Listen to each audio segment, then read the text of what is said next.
All right. All right, welcome everybody to this Friday, December 12th. This is the Mike Rutherford Show, presented by United Mechanical and Nexus Plus, coming to you live from the world-famous University of Louisville College of Business Studios, here in the heart of, once again, snowy and schoolless Louisville, Kentucky. Cards fans, you can advance your career without interrupting it with U of L's 20-month professional MBA. It's the program that's designed specifically for busy working professionals. Combine the experience of a top-rated program with the convenience of evening classes that are accommodating to your schedule. Connect with industry experts, expand your professional network, and hone your business acumen. Get started today, and you could earn your MBA. The first step is visiting business.louisville.edu. We are on the air today from 2:31 until 5:30 here on 1450 AM, 96.1, 1450 AM, 96.1 FM, streaming across the land, including on the Big X Sports Radio YouTube channel, airing live on WBNA Channel 21. You know us better as the Big X. Mike Rutherford, Roman Kelly here with you on a Game Day Eve edition of the Mike Rutherford Show. We got men's basketball renewing their second longest rivalry of all time. I believe that's right. With Memphis State tomorrow at 3:30 on ESPN. Big time event inside the KFC Center. A lot of enthusiasm. Pat Kelsey putting out a call to action for the fan base a little bit earlier today. We'll discuss that. Volleyball team in action tonight in the Sweet 16 against third-seeded Texas A&M. That'll be, I believe, a 7 p.m. start tonight on ESPN2. A win likely sets up the showdown with unbeaten Nebraska, coached by former Louisville coach Danny Busboom Kelly, on Sunday at a to-be-announced time. We're excited about that as well. And then a giant weekend ahead in college basketball and NFL to talk about. We'll get to all that good stuff today. We'll talk about a ton of it with you on the Game Day Men's L text line at 502-414-1450. We also have 2 free tickets to give away for tomorrow's Louisville-Memphis State game. We'll do that. Parking pass as well for that. So if you've been holding out for tickets, you don't want to pay the money, you're hoping to get lucky, we can let you get lucky today. Maybe. Just maybe. Someone who's always lucky, Roman Kelly, producing the hell out of the show per usual. On the ones and the twos, you'll hear him again from 5:30 to 6 today on the Ticket Punchers, giving out big bets for the weekend. Roman, how we feeling, buddy? I'm feeling great. Excited to watch Louisville basketball back in action again this Saturday. Excited to be doing some PA announcing this Saturday as well. They've added a couple of games to the slate for me to do on Sunday as well, so a nice weekend of gaining some experience in doing PA, making some money while doing so, having only ever done it for free. But for some soccer as well, so getting basketball. The basketball side of experience is going to be nice and fun. I'll be missing the game, unfortunately. But oh, man. So where are you doing this? It'll be at St. X, right around the corner from the new spot, which is nice. But, I mean, not going to pull my phone out, my first ever PA announcing gig. You should. Well, we'll see what it looks like in between games. Seems like it's a quick turnaround, though, so. Gotta make sure I've got the pronunciations correct. If it's an easy game where I know I can tell all the pronunciations, maybe we throw it on for a minute or two. But I'm excited for that. Outside of that, nothing too crazy happening. Had a good run-in with Roman show, chatting with Will, chatting with Matt as well, giving their predictions. They both predicted wins by larger margins than I predicted. Okay.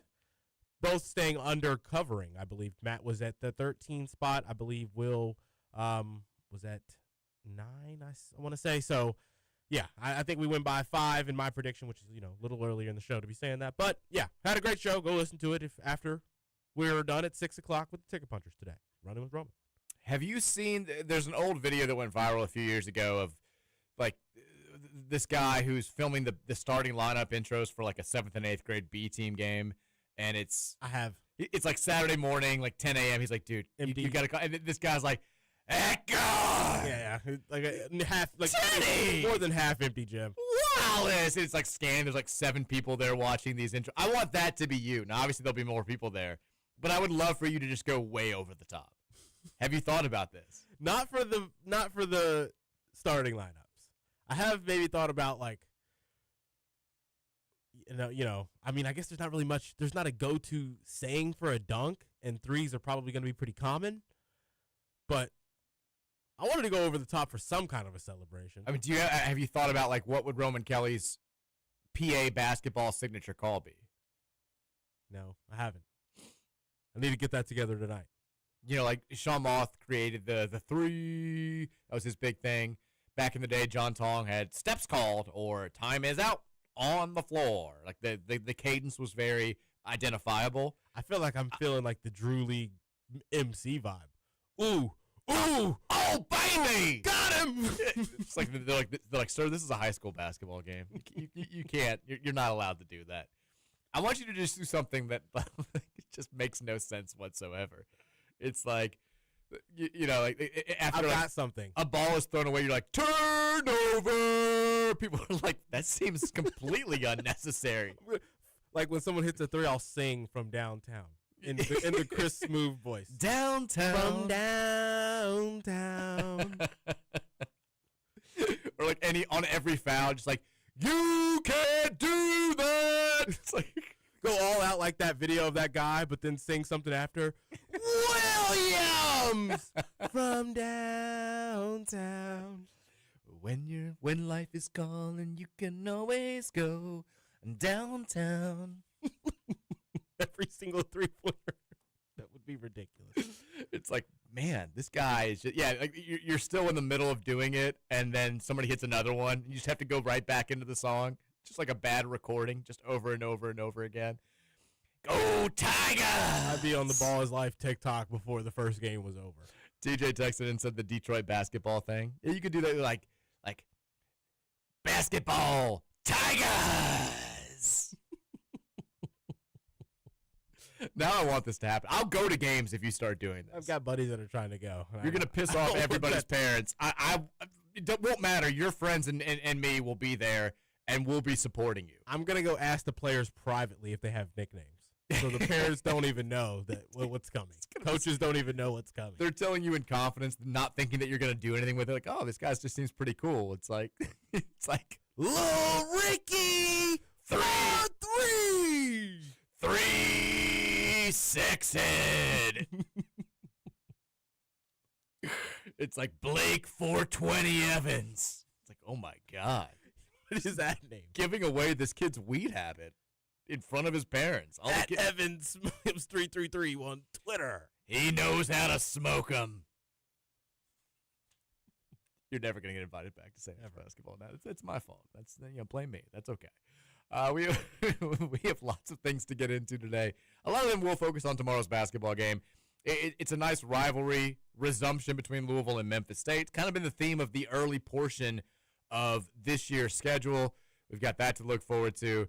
If you have takes on other things going on in the world, we'll take those as well. Big weekend of the NFL as we start really the playoff push across the sport.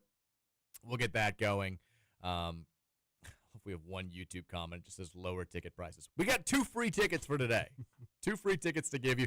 I put the link out there. There are tickets available for $27 for tomorrow's game right now. So if you're out there saying, well, I can't get tickets for less than $85, there are tickets out there right now for $27 in the upper bowl. So hopefully we have a solid crowd for tomorrow's game. We'll talk about Pat Kelsey's call to action here momentarily. Before we do, though, have you seen the latest on the Sharon Moore situation? No.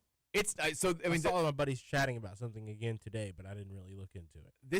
There's a picture of him from his indictment where he looks like, he's handcuffed, he's in this narrow room, and he looks like just the world's most miserable man. And it's one of those situations where life can change the snap of a finger. Maybe you're out there thinking right now, I'm having a bad week. The holidays have gotten me down. I'm feeling overwhelmed. Just know that you are doing better than Sharon Moore is right now. I mean, this is a guy 2 weeks ago today. This man's on top of the world a little bit. He's getting ready to coach Michigan versus Ohio State, the most watched game in college football for 2025. He's the head coach of a program that has owned Ohio State. There's a lot of people saying, like, ooh, can they do it again? All eyes on you. You fast forward less than 2 weeks later. Fired.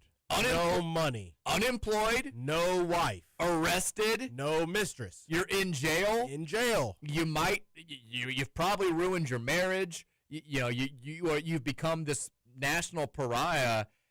That is a remarkably quick fall from grace. He's got nothing. He's lost it all. It certainly feels that way. I mean, and probably going to lose your kids. And I think he recognized that as well, because the details that came out today during his hearing, the prosecutor, we found out some more about what exactly happened. So he gets fired. He reportedly calls the mistress, and she won't answer. She is, she's saying that he's stalking her, all this stuff. I guess the whole thing was he had attempted to give her hush money. Like, don't talk about this, I'm going to pay you. He had attempted to, like, threaten her, and nothing worked. He gets fired. She then releases the details, that lead to his firing, I guess, beforehand. He tries to call her. She doesn't answer. So he shows up to her house, breaks in. He then, according to the prosecutor, this is the direct quote, grabbed several butter knives and a pair of kitchen scissors and began to threaten his own life. He said, "I'm going to kill myself. I'm going to make you watch. My blood is on your hands. You ruined my life." Jesus. That's ridiculous. I mean, she ruined your life. That's ridiculous. Like, I can't even feel bad at all. Yeah. I would never feel bad, but that's where I'm like, everything you've got coming, you deserve. Nick Saban once gave a quote to his team that got out, and it's one of the greatest quotes of all time. I'm not the biggest Saban fan in the world. I do think that there's a lot to respect about him, but he was telling his players, you're at Alabama now. A lot of you are going to have the opportunity to get paid lots of money to play professional football, and he said, never sleep with someone that has less to lose than you do. And he said, that's why if you ever catch me cheating on Miss Terry, it's going to be with Hillary Rodham bleeping Clinton. It was his exact quote. He's like, I'm not sleeping with anybody that's got less to lose than I do, and the only person who maybe fits that mold is Hillary Clinton. So if I get caught cheating, it's going to be with Hillary Clinton and nobody else. And I think that's a great quote. You know what he didn't say that he should have said? Mandatory wank sesh. Solves all problems. Solves all problems. Moore was reportedly, after this happened, taken to a mental health facility for evaluation, not turned over for commitment, and instead turned back over to law enforcement for lodging. He now is being held on $25,000 bond. He cannot leave the state without court permission and will have a GPS tether. He's not allowed to have any contact with the victim, who's still, everyone knows who she is at this point, but her name is not public record. He must also continue mental health treatment. His next court date will be January 22nd. It's crazy. Insane. Absolutely crazy. I told you, I found out a couple years ago that we're Facebook friends. I checked out his profile this morning, and he's like most people, high-profile people, not very active on Facebook, but there's just one comment from yesterday that was just like, thinking of you, man. Hang in there, buddy. And I was like, what if I just posted the second one and was just like, let me know if you need to talk, man. He's like, who the bleep is this? Who is this guy? Feel free to DM me, man. Here's my number. Let me know. But yeah, it's that's that there are bad weeks, and then there's the week that Sharon Moore is having right now. But like you said, I don't feel sorry for him. I obviously don't want him to kill himself, and I hate that he got to that place. Like this is the risk that you run when you make the conscious decision to step out on your wife and put your entire family's well-being at risk, which is exactly what you're doing when you're having an affair with a coworker, or you're having an affair with anybody. And now there's also, have you seen that there are people stepping up? Somebody happened to notice that, I guess, an OnlyFans model on Instagram, or like an Instagram influencer who has an OnlyFans, put out this statement saying, like, I'm not surprised at all. Like, this guy used to slide into my DMs all the time trying to meet an OnlyFans girl and all this stuff, and people noticed that he was following her on Instagram. This could wind up being a whole thing where this is just the tip of the iceberg, and Yikes. lots more stuff starts coming up. Surprised. Yeah. I hate it. He's got two little girls, man. Like this is it's a terrible thing to do to those two little girls.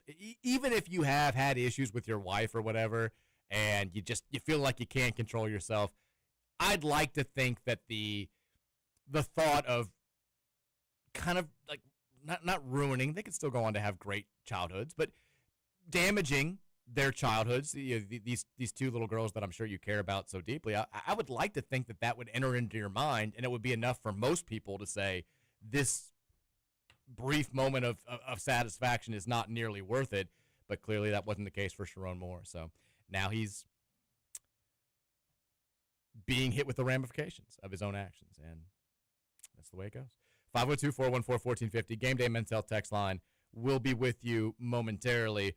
Roman, let's start the conversation today. Louisville, Memphis State. I want to ask you, kind of like the conversation we had before the Cincinnati game. You're younger than I am. When the Louisville-Memphis rivalry was at its peak, neither one of us, I mean, you weren't alive. I really wasn't alive either. I was barely alive towards the tail end of it because the rivalry was really hot in the late 70s and basically throughout the 80s. And then in the 90s, it kind of died down. Memphis fell off a little bit. We fell off a little bit as well. And it started to pick back up in the early 2000s and then came to a abrupt halt when we left for the Big East in 2005. We've played, I think, 4 or 5 games since then. We had the year where we were both together in the American Athletic Conference. They swept us, actually, that season with Josh Pastner. We played them. The last time we played was in 2017 in New York. We haven't played them at home or on any sort of campus site since that 2014 year. It's now been over a decade since we've met in a campus arena. What memories do you have of Louisville and Memphis, or do you have any like real firm memories of this being a rivalry? No, I don't. I mean, I don't have any like game memories. I remember it being a big game when we talked about. That's about it. Like, you knew that Memphis wasn't a pushover opponent, but I don't even have any memories of why that was the case. Yeah, I mean, you know, I have I knew about, because my dad and my brothers and people like I knew about how bad things got between the two sides when this was going on in the 70s. I'd heard about, you know, the Dana Kirk era and the switchblade being thrown onto the floor in the late 70s game, the fights that happened in the games, and you know, you hear kind of some of that stuff. So I had this just like natural disdain for Memphis that wasn't rooted in anything other than what I'd been told. And then they were a team that we played 2 times a year, pretty much every year throughout the 90s. But those games, you know, we were always the stronger side. And it was tough to get overly revved up about them when I hadn't experienced the background. You know, I didn't know any Memphis fans growing up. I still know like 2 Memphis fans, and those are just like professional relationships. So it wasn't like even Indiana, where you knew a handful of IU fans. You knew they were right there. You interacted with them from time to time. There wasn't anything like that. Things for me really got revved up in the early 2000s when John Calipari took the job. And, you know, we hated Cal back then. Obviously, it got taken to a different level when he took the job at Kentucky. But Cal was still kind of that snake oil salesman, a little too slick back hair. You had gotten caught cheating at UMass. You love to hate Calipari. And the cool thing was when he got that job at Memphis, like Rick pretty much kicked his ass consistently until we left the conference for the Big East in 2005. But I remember those games when Pitino got the job and he's trying to bring us back. They were in a pretty low place as well. We had a great series of games from like 01 through 05. And I remember in 03, this was like the comeback season that we had. This was the first year since 97 where it felt like we were nationally relevant. And I'm a senior in high school. I've been waiting for this. It's Rick's second season. We're very good. We played them in late February, and they were struggling a little bit. We were, I think, in the top 10. Ellis had just gotten hurt, I believe, and torn his ACL, and people were wondering if we were going to be the national title contender that it seemed like we looked like we were earlier in the season. And they came into Freedom Hall, and they controlled it, things from start to finish. They beat us 80-73, and I'll never forget, I was sitting with my buddy Weber, and their fans, like the Memphis section was pretty close to us, and they're like chanting all sorts of just terrible stuff at us. Our fans are chanting NIT back at them. I think they ended up making the NCAA tournament, but it looked like they weren't going to at that time. And it was this it was my first like up close and personal taste of how the vitriol of this rivalry, and it made an impression on me. We played them again less than a month later. We hosted the Conference USA tournament in 03. We won the first game of the tournament pretty easily, and then we played Memphis in the semifinals. They were nationally ranked at this point. We were nationally ranked. And it was one of the best games. The game's on YouTube if you want to watch something, get the juices flowing a little bit tonight to get ready for the rivalry. It was a back-and-forth game. The place is going nuts. They had a decent amount of fans there. Our crowd was just rowdy as hell. Taekwon Dean, we're down by 2. Last possession, Taekwon hits a 3 with 11 seconds left to put us up by 1. Place goes absolutely bonkers. Memphis misses a highly contested 3 at the buzzer. We win. We end up knocking off UAB the next day to win the Conference USA tournament and ride into the NCAA tournament on a high. It was a crazy, crazy game. And then I guess the most famous game in my lifetime between Louisville and Memphis is the 2005 Conference USA Championship game. We had also lost to them at home that year. I think a lot of people forget that 05 team was so good. They had, I think we only lost like 5 games the entire year, 4 games in the regular season. One of those was not just losing at home to Memphis. They came and they kicked our ass, 85-68, and that was a Memphis team that had a lot of talent but had underachieved to that point. We returned the favor. We beat them in Memphis the next month, and then we play Conference USA Championship game in Memphis. They're on the outside looking in of the NCAA tournament. Their only way to make it is to win this tournament and do it in front of their home fans.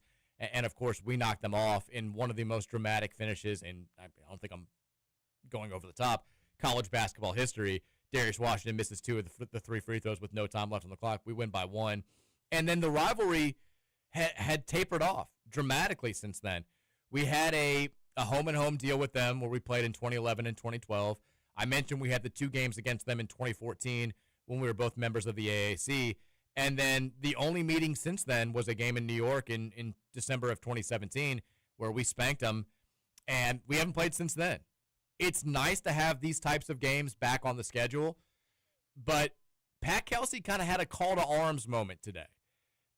And it surprised me a little bit. We'll play the clip for anybody who hasn't heard it just because it's necessary to the conversations that we're going to have today. I'll go ahead and send it to the Big X Twitter account here. He was asked a fairly straightforward question by Brooks Holton of the Courier-Journal, I believe. And it was a question about defending without fouling. And he starts talking about it a little bit and then takes a hard left turn and starts discussing, I know it's going to be snowy tomorrow again. I know it's going to be really cold.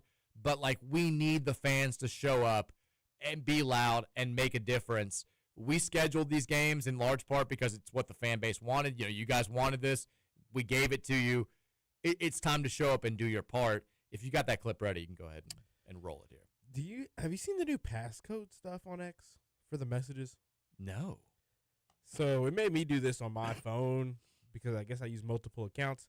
It's now making our computer do it here. Your passcode is required to recover your encryption key so we can decrypt your previous messages. So we can't play the clip? No, unless you can find it on YouTube. I can find the press conference. I can't get you on the fly to the exact place in the press conference where that happens. I know it's at the end, but okay. Well, that ruins the. So there's no way we can play any audio on the show anymore. Not from YouTube. Not from X. Twitter. Which was the only place that we were able to play audio for like the last 3 years, for whatever reason. Well, that's great. That's wonderful. Well, okay. You'll have to take my word for it, I guess. Pat Kelsey. He gives an impassioned plea where he says, make it out to downtown. I mean, he goes into go to the bars around the Yum Center. It's good for the community. It's good for the city of Louisville. It's good for the economy of this place. All right, I fixed it. Okay. Resend it, though. Resend it? Yes. Okay. Let's do this. It is resent.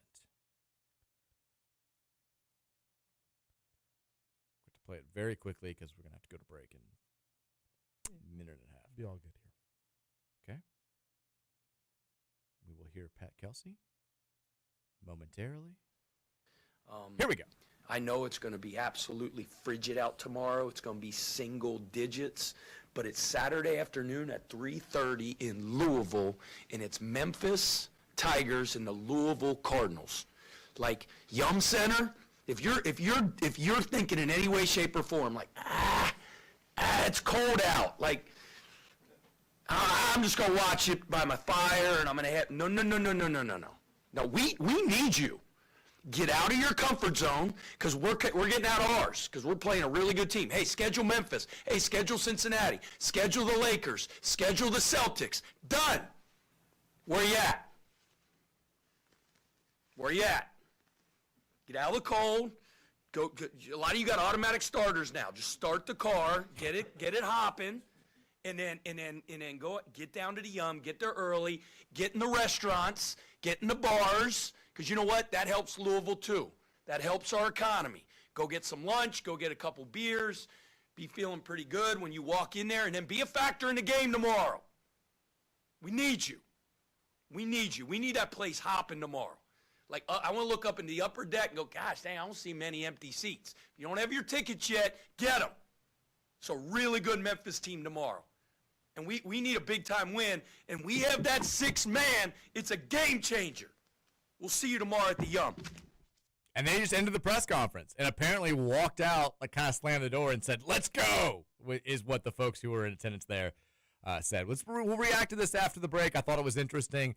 I was kind of surprised to see it, but we'll talk about it more after the break. It's the Mike Rutherford Show presented by United Mechanical and Nexus Plus, 1450 96.1, the Big X.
hear that? You know it's almost time for Louisville men's basketball to be back, and that's the case. We are almost 24 hours away from tip-off between Louisville and Memphis State. The Cards and the Tigers will renew their rivalry after 8 years away, a little bit over 8 years away, on Saturday afternoon inside the KFC Yum Center. I don't have a line. Have you seen a line on the game yet, Roman? 14.5. What? Yep. Woo! That's a hefty note. I was expecting it to be closer to 11.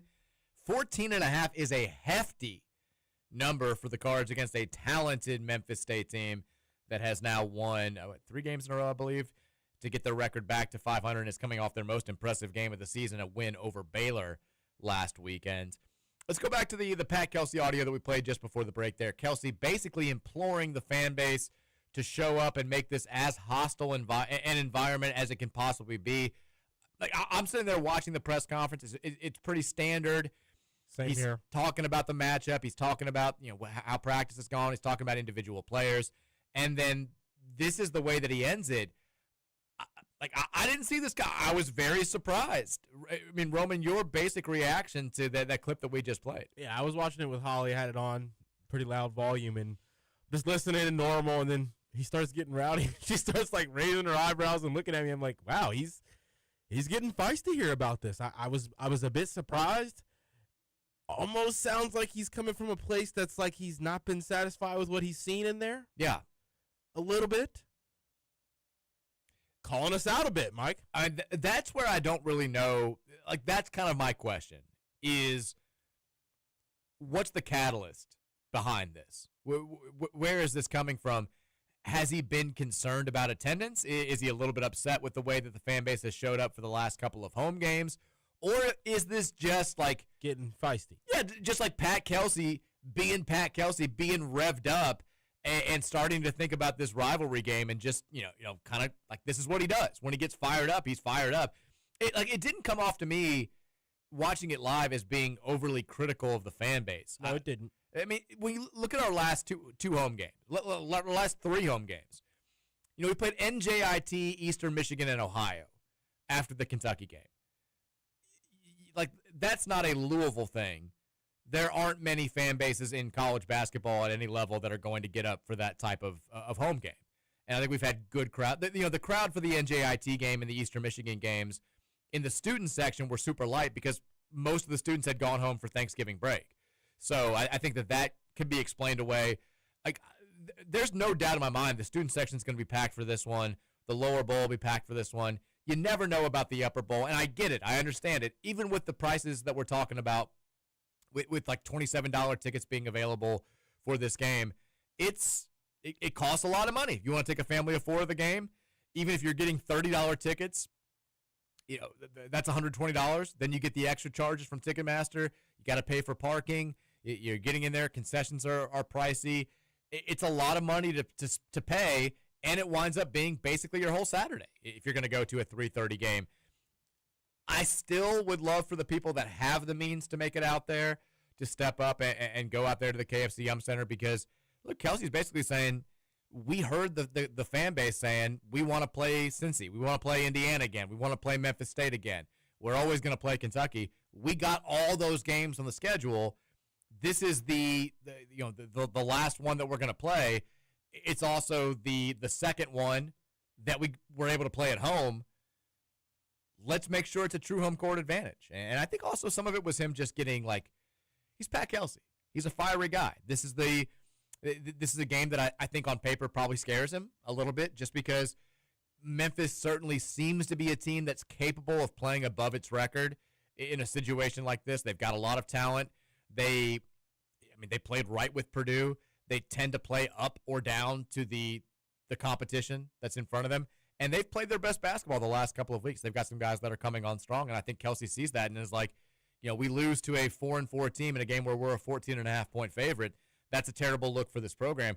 We got to make sure that we're doing everything in our power to avoid that happening. And one of the things that can give us a big advantage in this game is creating a very hostile home court environment. It helped Arkansas when we played them there 9 days ago.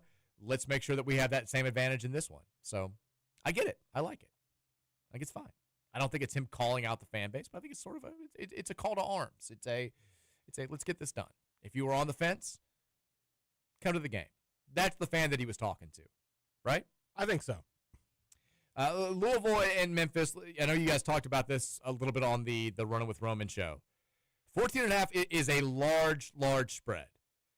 I don't necessarily know if it's justified considering the way that Memphis State has played over the last couple of weeks. Like, the loss to UNLV and ex-coach Josh Pastner at home by 14 points is bad. It was a terrible way to start the season.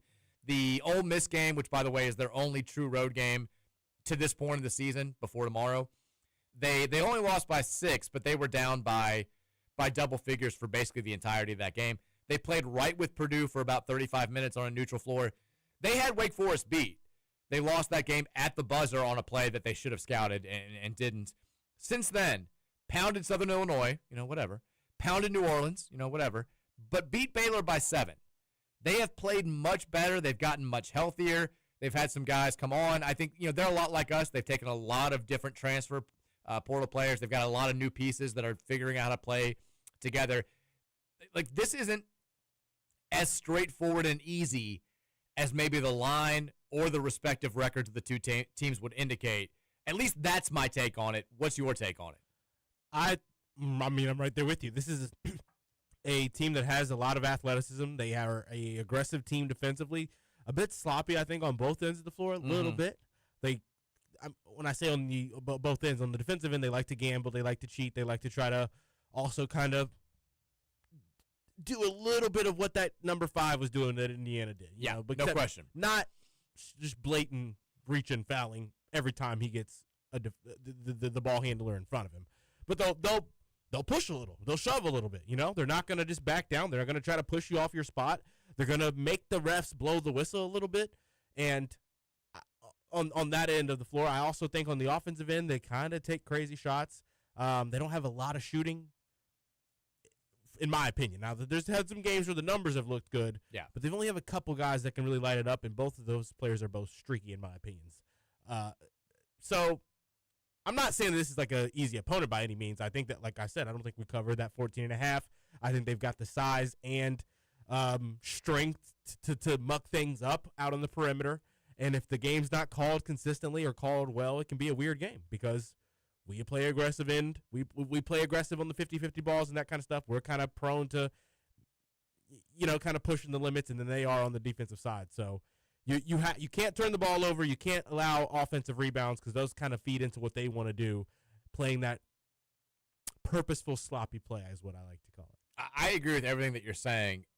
And I think that one of the big reasons why Pat Kelsey is giving this spiel to the fan base today is because he recognized, this is a Memphis team that if they start playing with confidence, they've got dudes.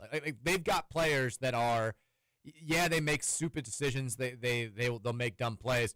But they've also got a lot of guys that have crazy athleticism and can make really tough shots if they start playing with that level of confidence.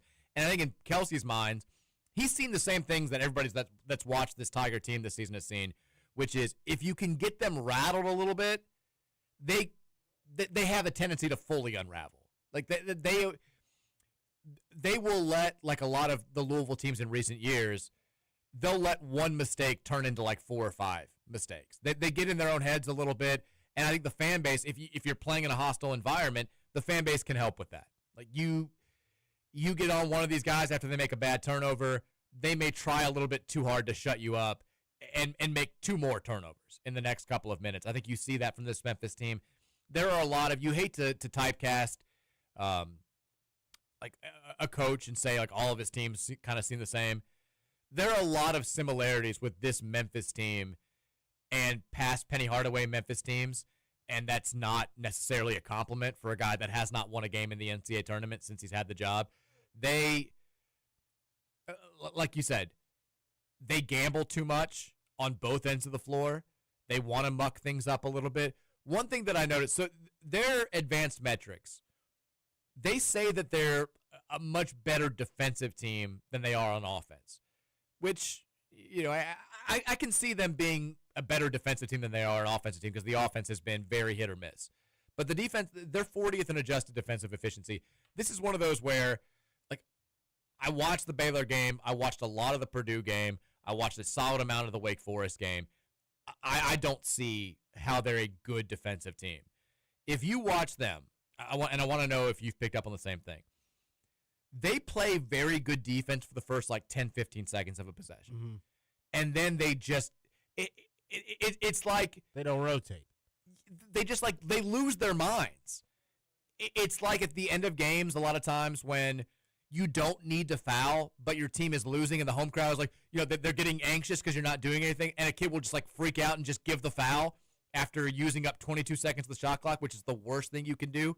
Memphis, if they defend well for like 10 or 15 seconds, all of a sudden, like someone will just decide to double team for no reason, or someone will just get lost on a cut. They'll start ball watching. Wake Forest took advantage of it. Yes, this is a game where obviously we're still going to push pace. We're going to look for open shots in transition. If there's a good look from the outside early in a possession, we're going to take it.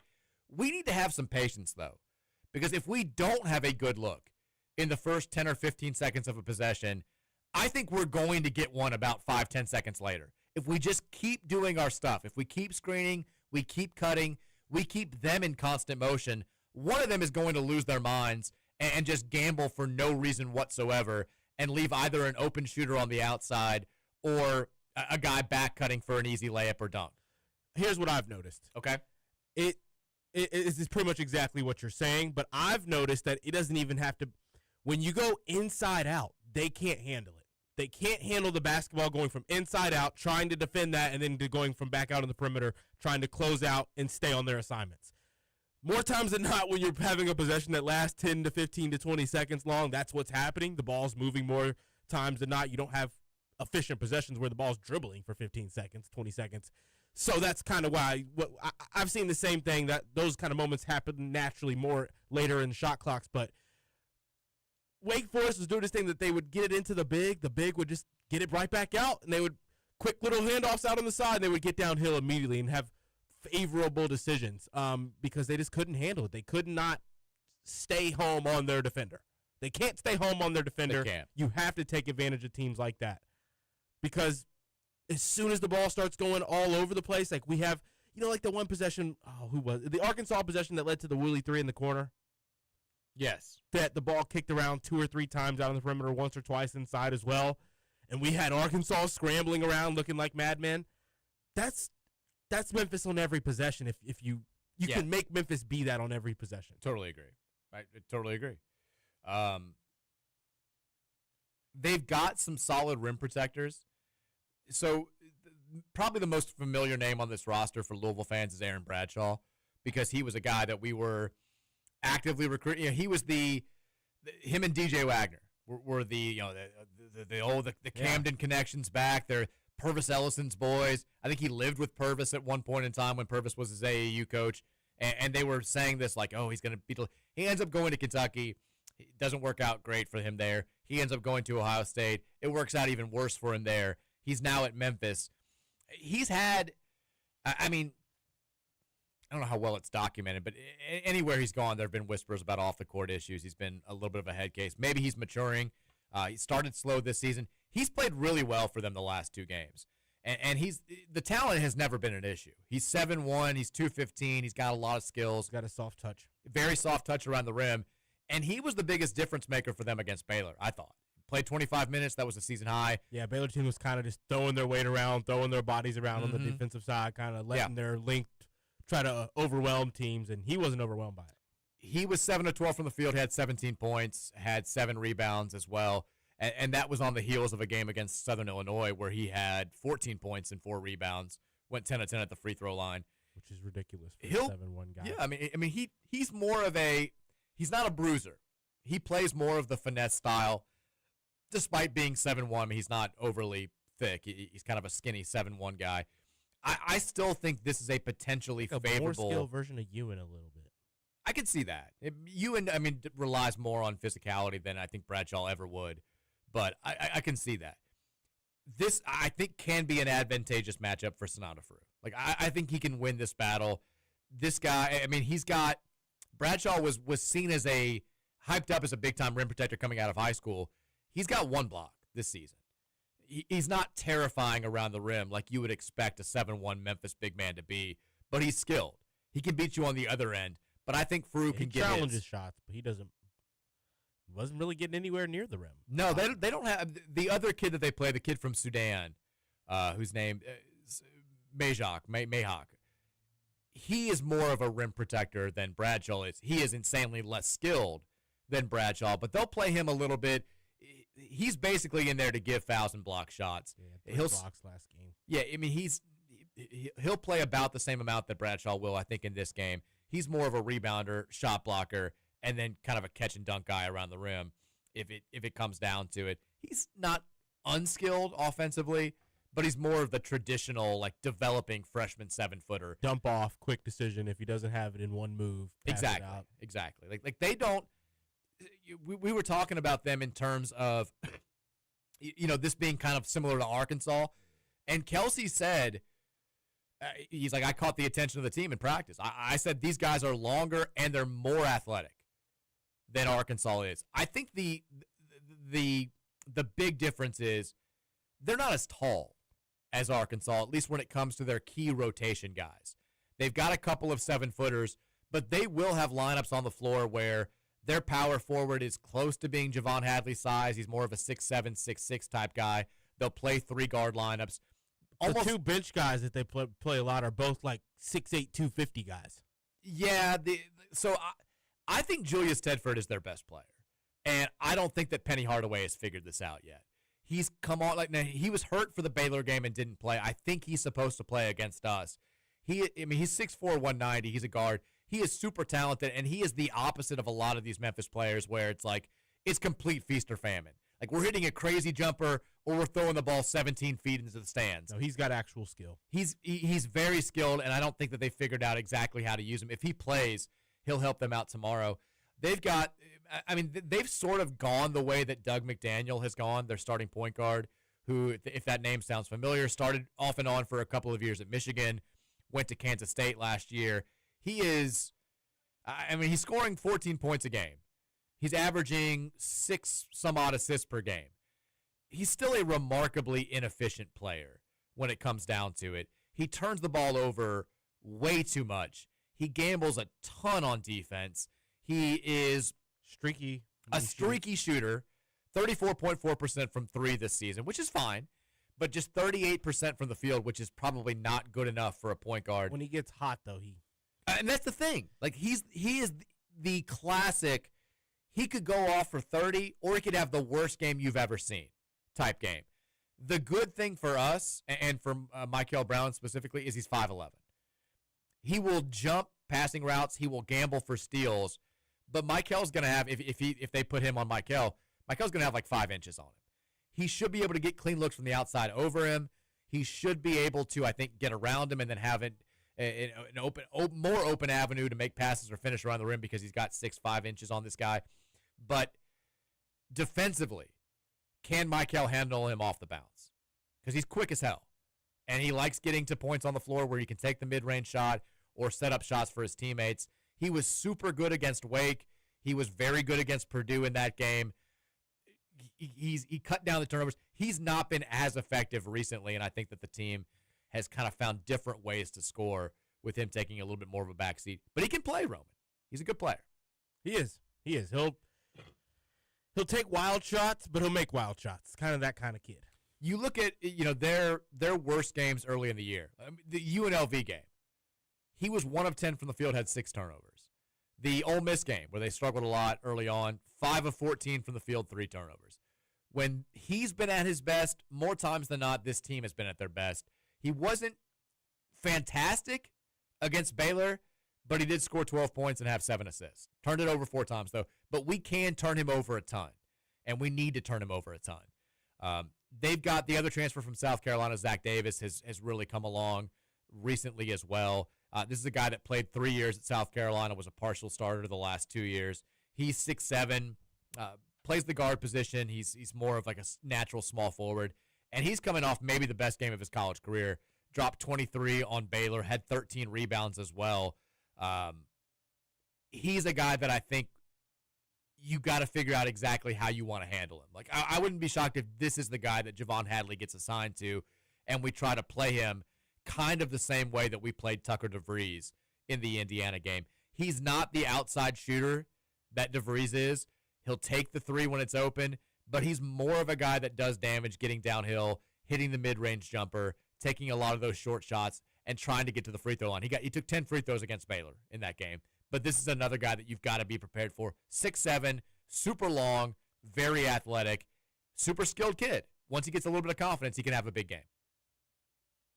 You said he had 10 free throws against who? Baylor, last game when he scored 23. Yeah, he can kind of make it happen. He's probably, I think, they're one of their better decision makers. Yes. Kind of reads the game most efficiently, in my opinion. So you kind of count on him to be at the right place at the right time, right spot at the right time, knowing what the offense is supposed to be. Kind of one of those guys that you expect the offense to look better when he's on the floor. They've got Sincere Parker, who was the best player for that really good McNeese State team last year that Will Wade coached. He's a big-time defensive player, 6'3", 195, though, another short guard that I don't think will kill us with his size and his skill. He'll take the three if it's open. He's a good, not great shooter. Good creator for his teammates. He takes care of the ball really well. He knows how to play the game. He kind of calms the other guards down a little bit when things get a little bit off kilter. I don't know if you saw this the same way that I did. I think Penny's kid's the worst player on the team. I don't know why he's playing about 20 minutes per game. Yeah. I mean, did you have the same takeaway that I did watching this team a little bit? So I didn't know he started at the beginning. I didn't realize that he was I knew he had started games, but I didn't realize that they thought he was going to be like one of the better players on this team. He's not. He looks lost out there. I think he's really bad. Like he gambles with no intention of doing anything positive defensively. It's almost like he gambles just to take himself out of the play.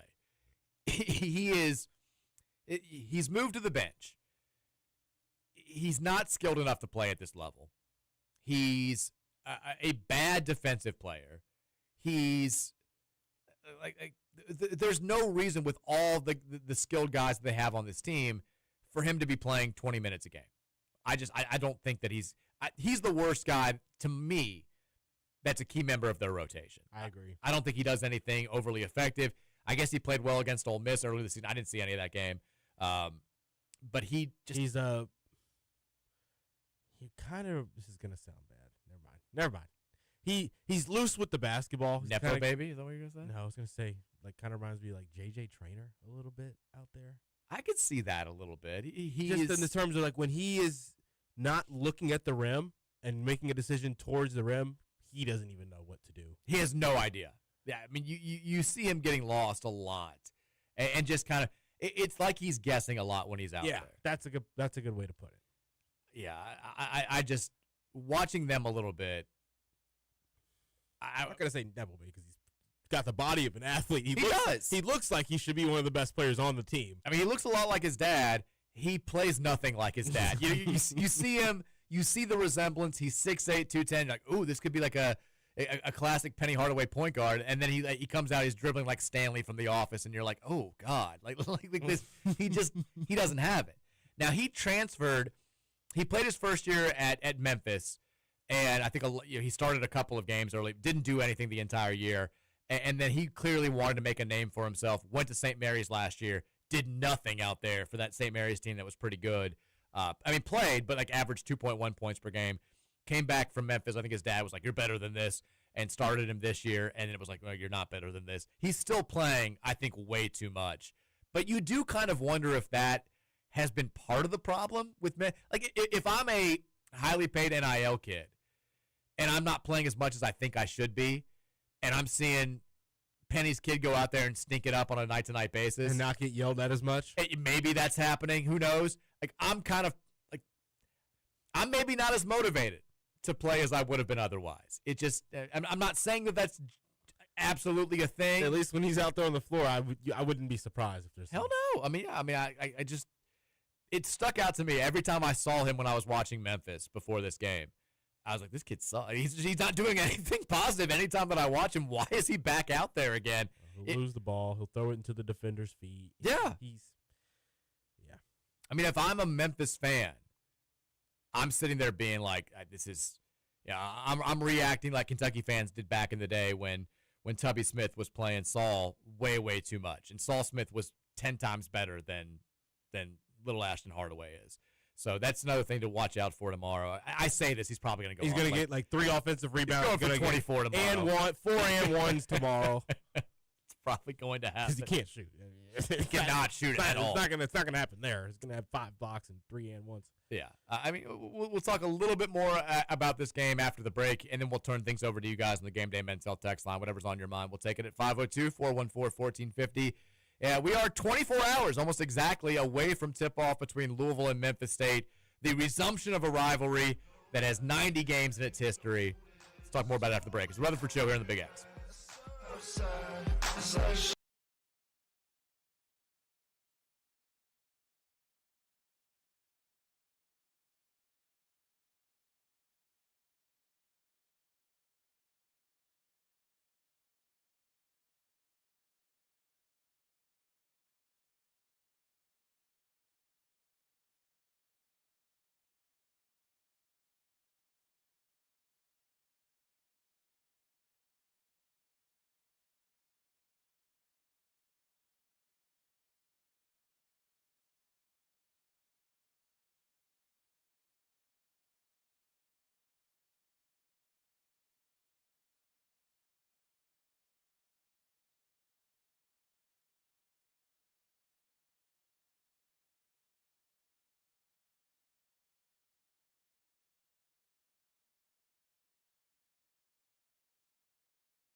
Outside showbiz. We stay fly, no lie. And You know this. Bowling! It's hour number 2 of the Friday edition of the Mike Rutherford Show, 1450 96.1 Big X Sports Radio, streaming live on YouTube, Big X Sports Radio channel, airing live on WBNA Channel 21. Thank you so much for spending some time on this Friday with your radio pals. If you had we had the kids at home today, Roman. Snow day. It was also the first NTI day for Virginia. No idea how it went. Like our babysitter was there, and like Mary was just like looking at it. She's like, "Good luck, Madison, because we've got to work." It's on you. She's stepping up. Teach our child how to read. So yeah, this was the first. So it went okay. They were happy to be home. Mary made a little well, actually, I won't say that. I don't want to give away anything for the younger listeners, but it worked out okay. We've What? got. I want to know. Well, I didn't want to say. I don't want to say. We said things yesterday about Christmas magic that. Oh, okay. Yeah. So it was something like that. So we'll avoid that today. 502-414-1450 is the Game Day Men's Health text line. We'll get to your all's thoughts momentarily about a number of things going on. But final thoughts here on the game against Memphis State tomorrow. We kind of talked about individual players there at the end of last segment. Overall, they turn the ball over a ton, Roman. They are loose with the basketball. They are turning the ball over at this point in time on 18.5% of their offensive possessions. That's 232nd best in the country. Where they kill teams on offense, because they don't shoot it that well, 32.4% from 3, 49.2% from 2. Neither one of those percentages are good. They're not a good free throw shooting team. They kill teams on the offensive glass. They are the 37th best offensive rebounding team in college basketball. We have got to be more physical than they are, because I'm going to tell you exactly what Memphis' plan is in this game. Because Penny watched the Arkansas film, and he said they can be bullied. We can shove them around. We can be physical with them. They aren't going to punch back. It's our best, like you said, use the phrase, muck it up. That's exactly what they're going to try to do. They want sloppy buckets. They want big-time second-chance opportunities. They want to get in Michael's head by being overly physical with him. They can't play with us if it's skill on skill. They just can't. But they can if it's a street fight. Yeah, body on body, then they've got bigger ones. And more big ones. Yeah, that's what they want to do, because they don't have the offensive talent, I think, to score with us. They want a lower scoring game. I think a lot of people are looking at this and just saying, oh, Louisville plays up tempo and takes 1 billion threes. Memphis has all these athletes. This could be a first to 100 or first to 90 wins the game type of contest. No, they want to try to win with 75 points max. They've scored 80 points once this year. Yeah. And it was against New Orleans in an 86-70 win. Not saying that they can't get into the 80s against us. For some reason, like that factor by itself, sorry to interrupt you. No, you're good. Makes me feel like we may run them out of the gym. This is a match. If you just looked at this on paper or spreadsheet, whatever, I feel like it's very favorable for us. But if you actually watched Memphis Baylor from last Saturday, they looked like a competent basketball team with a lot of skill. And I think that's what they can play slow or fast. Yeah, I mean, I think that's what Pat Kelsey sees, is that they've got guys that can play. It's just a matter of Penny hasn't gotten all the pieces to fit together. And look, spoiler alert, he's not going to get all the pieces to fit together. We've got a much better head coach than they do. But when you do have those pieces, in any given game, they're capable of beating teams that are better than they are. I mean, they were shot for shot with Purdue until Purdue put them away in like the last 2 minutes of that game last month. They should have beaten Wake. They beat a good Baylor team, not a great Baylor team, but a good Baylor team by 7. They have the ability, if we're not focused and we're not playing well, they absolutely can come in here and beat us. They absolutely could beat Vanderbilt on Wednesday when they play host to them, and that's a really good Vandy team. They are a scary opponent for that reason, because it's a loss that on paper would look really, really bad, but if you watch them, you would understand why it would happen. Does that make sense? Definitely. Like they've got guys that were big time recruits coming out of high school. They've got guys that put up big time numbers at other programs. They don't have a great head coach. They don't have a guy who knows how to make this thing work. And as a result, they play disjointed basketball a lot of the time. We can't let that impact us. I think it was the Cincinnati game earlier in the year where we were like, they're going to want to slop it up. We can't afford to let that mentality get into our heads. There's a thing where if the other team is playing really up-tempo and scoring and then turning it over and scoring and then turning it over, you kind of get it into your head subconsciously that that's acceptable. They're going to turn the ball over a lot. We can't let them and the way that they're playing affect us. We have to continue to value the possession. If you're looking at an area where you feel like we have a stark advantage, what are you pointing towards? Shooting. That's the first one. Sure. But I think just the amount of different players that we can come at them with on the perimeter. Michael Brown, Adrian Woolley, Ryan Conwell, we will see a lineup with those three out there tomorrow. And it's just extremely hard to guard. When you're trying to play a step further away from a player like that than you are typically playing as a defender, they'll burn you. And I think that that's something that will probably, like, they won't just come out there and, like, sag off on these guys. But the way that they try to defend, it doesn't work against really good shooting teams and really good ball handling teams, because they can get into the lane, they get by that first defender, and then they make the correct decision, because then they overhelp. Patience. The patience that I've seen that we can have is another key in this game. Granted, I want us to play fast, but within our decision makings, we don't have to force anything, because they will. If we take what the defense gives, the defense will give you something pretty much every single time down, if not giving you the possessions altogether. So, just having better decision makers and better playmakers out on the perimeter, I think, is the ultimate overwhelming advantage that we have. By the way, I'm just noticing now that there's a new piece of memorabilia up on the U of L College of Business Studios. I found that in here. I put that over there. It's a Cardinal marching band CD. Felt like that needed to be up there. I like it. Covering up that blue cup. Covering up that stupid blue cup. I dig it. We got to get this Brett Favre poster. I think it's like an 04 or 06 or something on the side, too. So no, there is no Green Bay Packers radio here. The fact that TJ felt he could just, like, take up a whole wall with his stupid Brett Favre gross poster. I wanted to ask you. I'm going to hire somebody to steal this. Bowl game's at 2 o'clock. Yes. 23rd. You planning to go on the radio? I don't think we're allowed to go on the radio. I'm going. Duke gave me permission.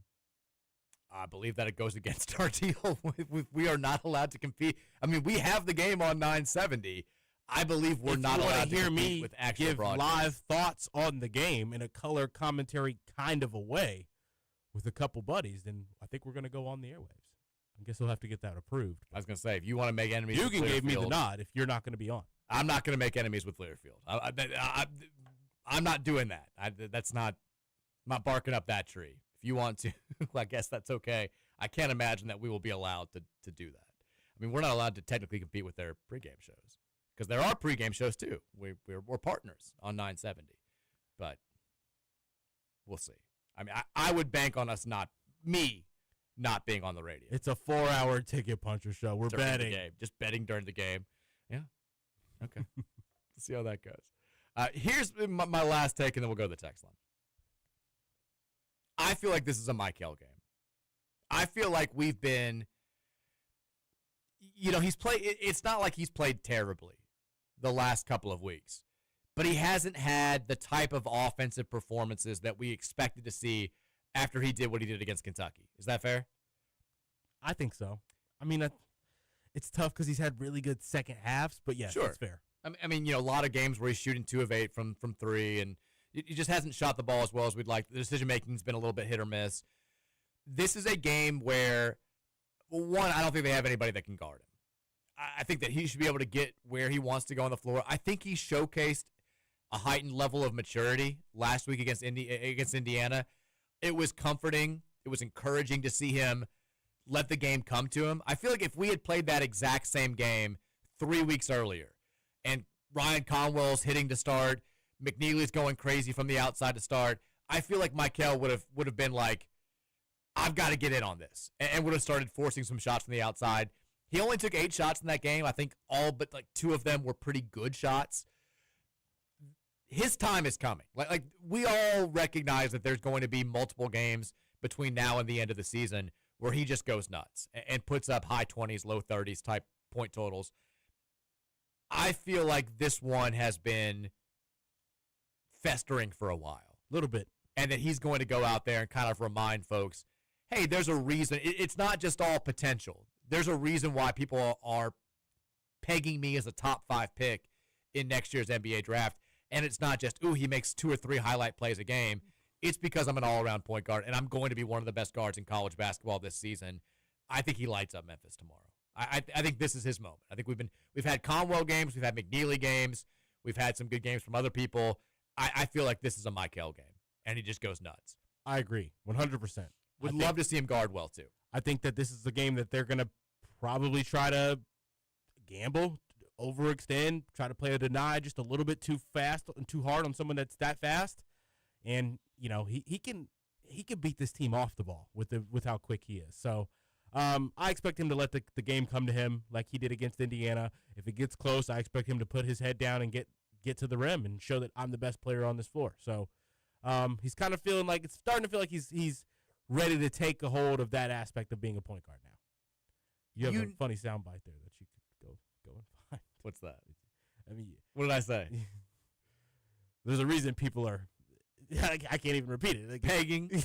if you wanted to go and cut that by itself, for some reason my brain heard it by itself. I said it, and like I did think about it, but pegging to me is not like mainstream enough. It's not as much of the forefront where I feel like I can't use that word in its proper context. People are pegging him as a top 5 pick.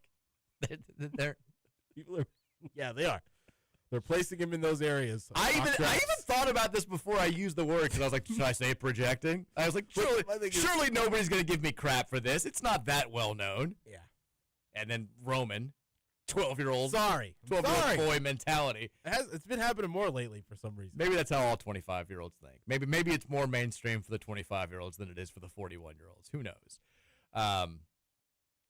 It's like as I open up an email that says my fee. I can't even read the title. I was like, this is great for the radio. And I was like, I don't think I can say this. Anyways, now I've been thrown off. Michael, what I was going to say, you know how they're going to defend him. They're going to be super physical with him. They're going to say, look, Arkansas got in his head. They knocked him off his line. They didn't get the whistle. Even Indiana was super physical with him. Can we get some calls, please, though? I mean, that's the thing. Again, though, if they're consistent on both ends, if we're allowed to, to hand check and be physical with Doug McDaniel and Zach Davis and those guys, and they're not calling it on either end, that's one thing. If they're like shoving Michael around and we're not allowed to put a forearm on Doug McDaniel's back when he's dribbling the ball, then that's when I'll have a big issue. But I think that Memphis is going to come out and try to make this a street fight. Do the same thing. But I agree. But both teams are going to have to react to the way the game's called in the first 8 minutes. If they are calling that stuff, I kind of think it helps us a little bit, and then we can go back to playing normal style. If they're not, you got to continue to punch back. You got to continue to be the aggressor. They weren't calling a lot of stuff in that Arkansas game, and I think we got frustrated early on. And then we realized, like, okay, well, we just have to be as physical as they are. It was kind of already too late. We were already down by 18 points at halftime, and the game was over at that point. But they're going to try to knock Michael off his line. He's got to be able to handle that. He's got to know that it's coming as well. And I think he will. I think at this point, he had that first half against Arkansas. He learned from it. He was much better in the second half. I think he let things come to him in the game against Indiana. I think he's poised to go out there and explode in this one and give a star performance. I'm pegging that performance. I'm hoping it happens. I mean, I'm with you there. I think that there's no reason it shouldn't. I also think this is a spot for Adrian Woolley to have a big game as well. I agree. I think that with the kind of pressure that we're going to see, Isaac McNeely, granted, I think that was how crazy they can be defensively. Isaac should hit a couple threes and will get a couple open looks. But I don't expect if they don't bite on the fake or if they defend his off-ball stuff well on certain sets and certain actions, I don't expect him to go and create much in this kind of a game. That's where Adrian Woolley comes into hand. When you pump fake and they don't bite, and he can take them to the basket still and keep them on his shoulder and find that right pass or that right dump off. So I do think that it's a spot for him. And Mike, I hate to just kind of start listing guys, but Kanai as well. Yeah. I'm not saying I expect Kanai to go out there and look how he did in those first few games against our bye opponents, but I think this is a spot with how many times I expect Memphis to turn the ball over and what we look like when we win those 50-50s and those loose balls, because we're a fast team, but it's circumstantial. It's not like we're just go, go, go, go, go at all times. On turnovers, on long rebounds, it's go, go, go. When Kanai's on the floor, he should be creating more of those kind of moments on top of Memphis kind of being prone to those kinds of things anyway. So, I expect Michael to be in that 8 to 10 point range with 4 or 5 rebounds and 2 stocks. So, that's just kind of an expectation on a couple of those other guys on the bench as well with how aggressive this team's going to be out there. Love it. Let's go to the Game Day Men's Health text line, 502-414-1450. Game Day Men's Health, redefining men's wellness, no shortcuts, just results. Peptides, testosterone, weight loss, sexual performance therapy, all of those things and more. They've got you covered if you go to GameDayMen'sHealth.com and figure out what they've got to do for you, and you'll quickly realize that they're defining a new era in men's health. Let's go to the text line. See what you guys have to say. A lot of text. Texture says, since the issue of attendance was brought up, I'm calling out the scalper who bought 2 full rows of season tickets in the lower bowl and sells them for a ridiculous price. Section 112, rows D, D, and EE. Don't buy his tickets. He's a scumbag. Bleep him. Josh, you need to do something about this. I didn't know this was a thing. That's Bleep that guy. Agreed. That's crazy. Now we have 2 tickets for free for this game. Lower bowl. Parking pass as well. I'm trying to see what section they are in because I want to make sure that they're not in this guy's section. If so, though, we're sticking to this guy because we're giving them away for free. But I know that they're very good tickets. Let me make sure real quickly. I just want to give out the section. We're not going to give them away just yet. But we are. It is section 106, row Y. That's low, folks. That's make a difference low. That's heckle Penny low and have him hear it. Tell him to sit down. Tell us to sit his ass down. That's my favorite thing that fans do. Sit down, Penny! When we're up 20, Penny, we're up 20. What are you doing? Sit down! Sit down. Have a seat! You can do that. You can be that guy tomorrow or that girl tomorrow. We'll give those tickets away in the next, at some point in the next 2 hours. You have to keep listening. Say, Penny, they're not getting it over and over. Yeah. That would hurt. I like it. Romanator says, I worked a basketball game last night, and it's going to be the last time I don't look at the opponent beforehand because I walk in, and who's the first person I see? Doug Gottlieb. What a chotch. Good to see Jerry Smith, though. Did you see? Is Romanator a referee? I don't know what he is. But did you see? How's he working a basketball game? I was going to ask that. Is Doug Gottlieb recruiting, though? Doug Gottlieb was in somebody's DM yesterday, apparently 90 minutes before Green Bay was supposed to get the win, complaining about what this guy was saying about him. That is the least surprising thing I've ever heard in my entire life. And he got the win. I'm surprised he wasn't complaining during halftime. They're 5-7. They've beaten 3 non-D1 teams. I don't know what he's doing. Roman Hader also says Roman Kelly, big pegging guy. No. Riddler texted in. Riddler here. Pat Kelsey is doing his job fielding a competitive team. He deserves a packed Yum Center every game. It's time for Josh Hurd to do his job and lower individual ticket prices. It's not all dollars on a spreadsheet. A rowdy crowd might win you a big game and move you up a full seed line in the tournament. It might make you go further. Have a vision, Josh. P.S. Banner. Also, the Riddler hater on the text line yesterday was cute. The Riddler can hate Josh Hurd, but not all Hurd haters can be Riddlers.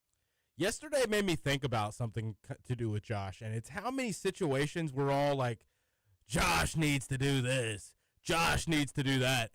And Josh is probably at home in the shower I'm going to get that money from – he's actually probably not capable of doing a lot of the things that we want him to do. It makes me wonder what his opinion on what he's being told the ticket price needs to be is in those meetings because, every person I talk to has this same take. Yeah. And we can put numbers on the spreadsheet. There is a number out there you can get to that if you sold every ticket at that number, you will get in the profit margin. They don't even seem like they're ever going to do anything like that. No, I guess the risk is if you make that the case and you barely have an uptick in ticket sales, it costs you a lot of money. I don't know. We've talked about this a lot. I'm kind of just do it once a month then or something. I'm sort of over the ticket price conversation. It's like the attendance at football games conversation. At a certain point when you've talked about it year after year after year, you just kind of shrug your shoulders and say, this is what it is. This is what it is. How many different ways can I say I don't like it, but I can't control it? Do I want we got to get rid of the party deck. Got to have everybody in their seats. It's not going to happen. I hate to be the one who says it. You got to inspire the people. I don't have that much power. I fought the good fight for a long time. I try to write blog posts. I try to take it to the radio. The fact of the matter is, Louisville's not going to sell out home football games when they're not playing a big-time opponent or a big rival. Even then, some people are going to sit in the party deck. They're going to roam around the Brown and Williamson Club. They're not going to be in their seats. It's the way that it is. I don't have to like it. You don't have to like it. There's nothing either one of us can do about it. Ticket prices for home basketball games are too high. It is very costly to get bad seats to home Louisville men's basketball games. But this is a city that loves basketball to a degree where there are that many people that want to come to the game. That's my thing. It's that you could lower the price half. You could take the football prices in half, and you still would. It'd be 85% full if it's not a big opponent. I mean, I think so. Like, every time we do big ticket giveaways, what was it, the Tennessee game last year, where us and the folks over there at ESPN Louisville, we got together and bought 1,000 tickets for that game. Every single one of them went very quickly. So quickly that people were like, "We think this is a scam," because I logged in a minute after they were available, they were all gone. People you're right. People want to go to the games. You'd think that there would be a solution possible. I'm not smart enough to say why they haven't tried it one time, to say, we're going to lower tickets by one game a year. Yeah, imagine if we could just guarantee there was one for a good game. Just see what happens. This would be a perfect opportunity to just experiment and say, upper bowl tickets, $10, $5, whatever, and see what that You'll have 20,000 people outside. Yeah, see what that looks like financially compared to if you'd kept the ticket prices really high and had gotten, 16,500 people in the building for the game. I think we'll have more than that tomorrow. I'm not going to guarantee it. I think we'll be in that 18K, 19K range for that game. But if you wanted to get back up there in that 20K plus, there's a way to make that happen. Texter says, hey, Mark, I'm surprised you went this whole week without mentioning one of the greatest moments in Indiana basketball history, the 14-year anniversary of Christian Watford's game winner versus UK. Did that happen? I think we actually did mention it because it was on the timeline. The most talked about regular season game by any fan base in any sport in the history of athletics. Probably my favorite hate watch moment ever. I remember watching it live. I will side with UK fans on very few things. I will side with them on Indiana fans glorifying that, turning it into some sort of sacred event is one of the most pathetic things I've ever seen in sports. Because you can't do that when you lost to the same team the same year in the NCAA tournament, in the Sweet 16, in convincing fashion, and the other team went on to win the national title. The fact that they are still so stuck on that game from 2011, it just reinforces the fact that they've had nothing else to get excited about for the last 25 years. Yep. Cool, you beat UK. It'd be one thing if they had gone on to have this great era of success under Tom Crean, where this was the moment where it started. The problem is they thought this was going to be the moment where it started, and then they were just super average again and have had, 4 different head coaches since then. All average. You can't glorify that type of game anymore when it didn't didn't usher in the type of era that you thought it was going to. That same team that you talk about in December every single year, they beat you by 15 in the NCAA tournament and they won the national title. You still haven't been to a regional final since 2001. Cool. You won a big-time regular season game a long time ago. Obviously, I'm primarily focused on our game tomorrow, Roman. I would be lying if I didn't say that I'm super excited to see what happens in Indiana versus Kentucky, because this has the potential to just be an all-time BBN meltdown. Just an all-time BBN meltdown. They've refused in 2017. They beat them in the second round. They haven't played since then.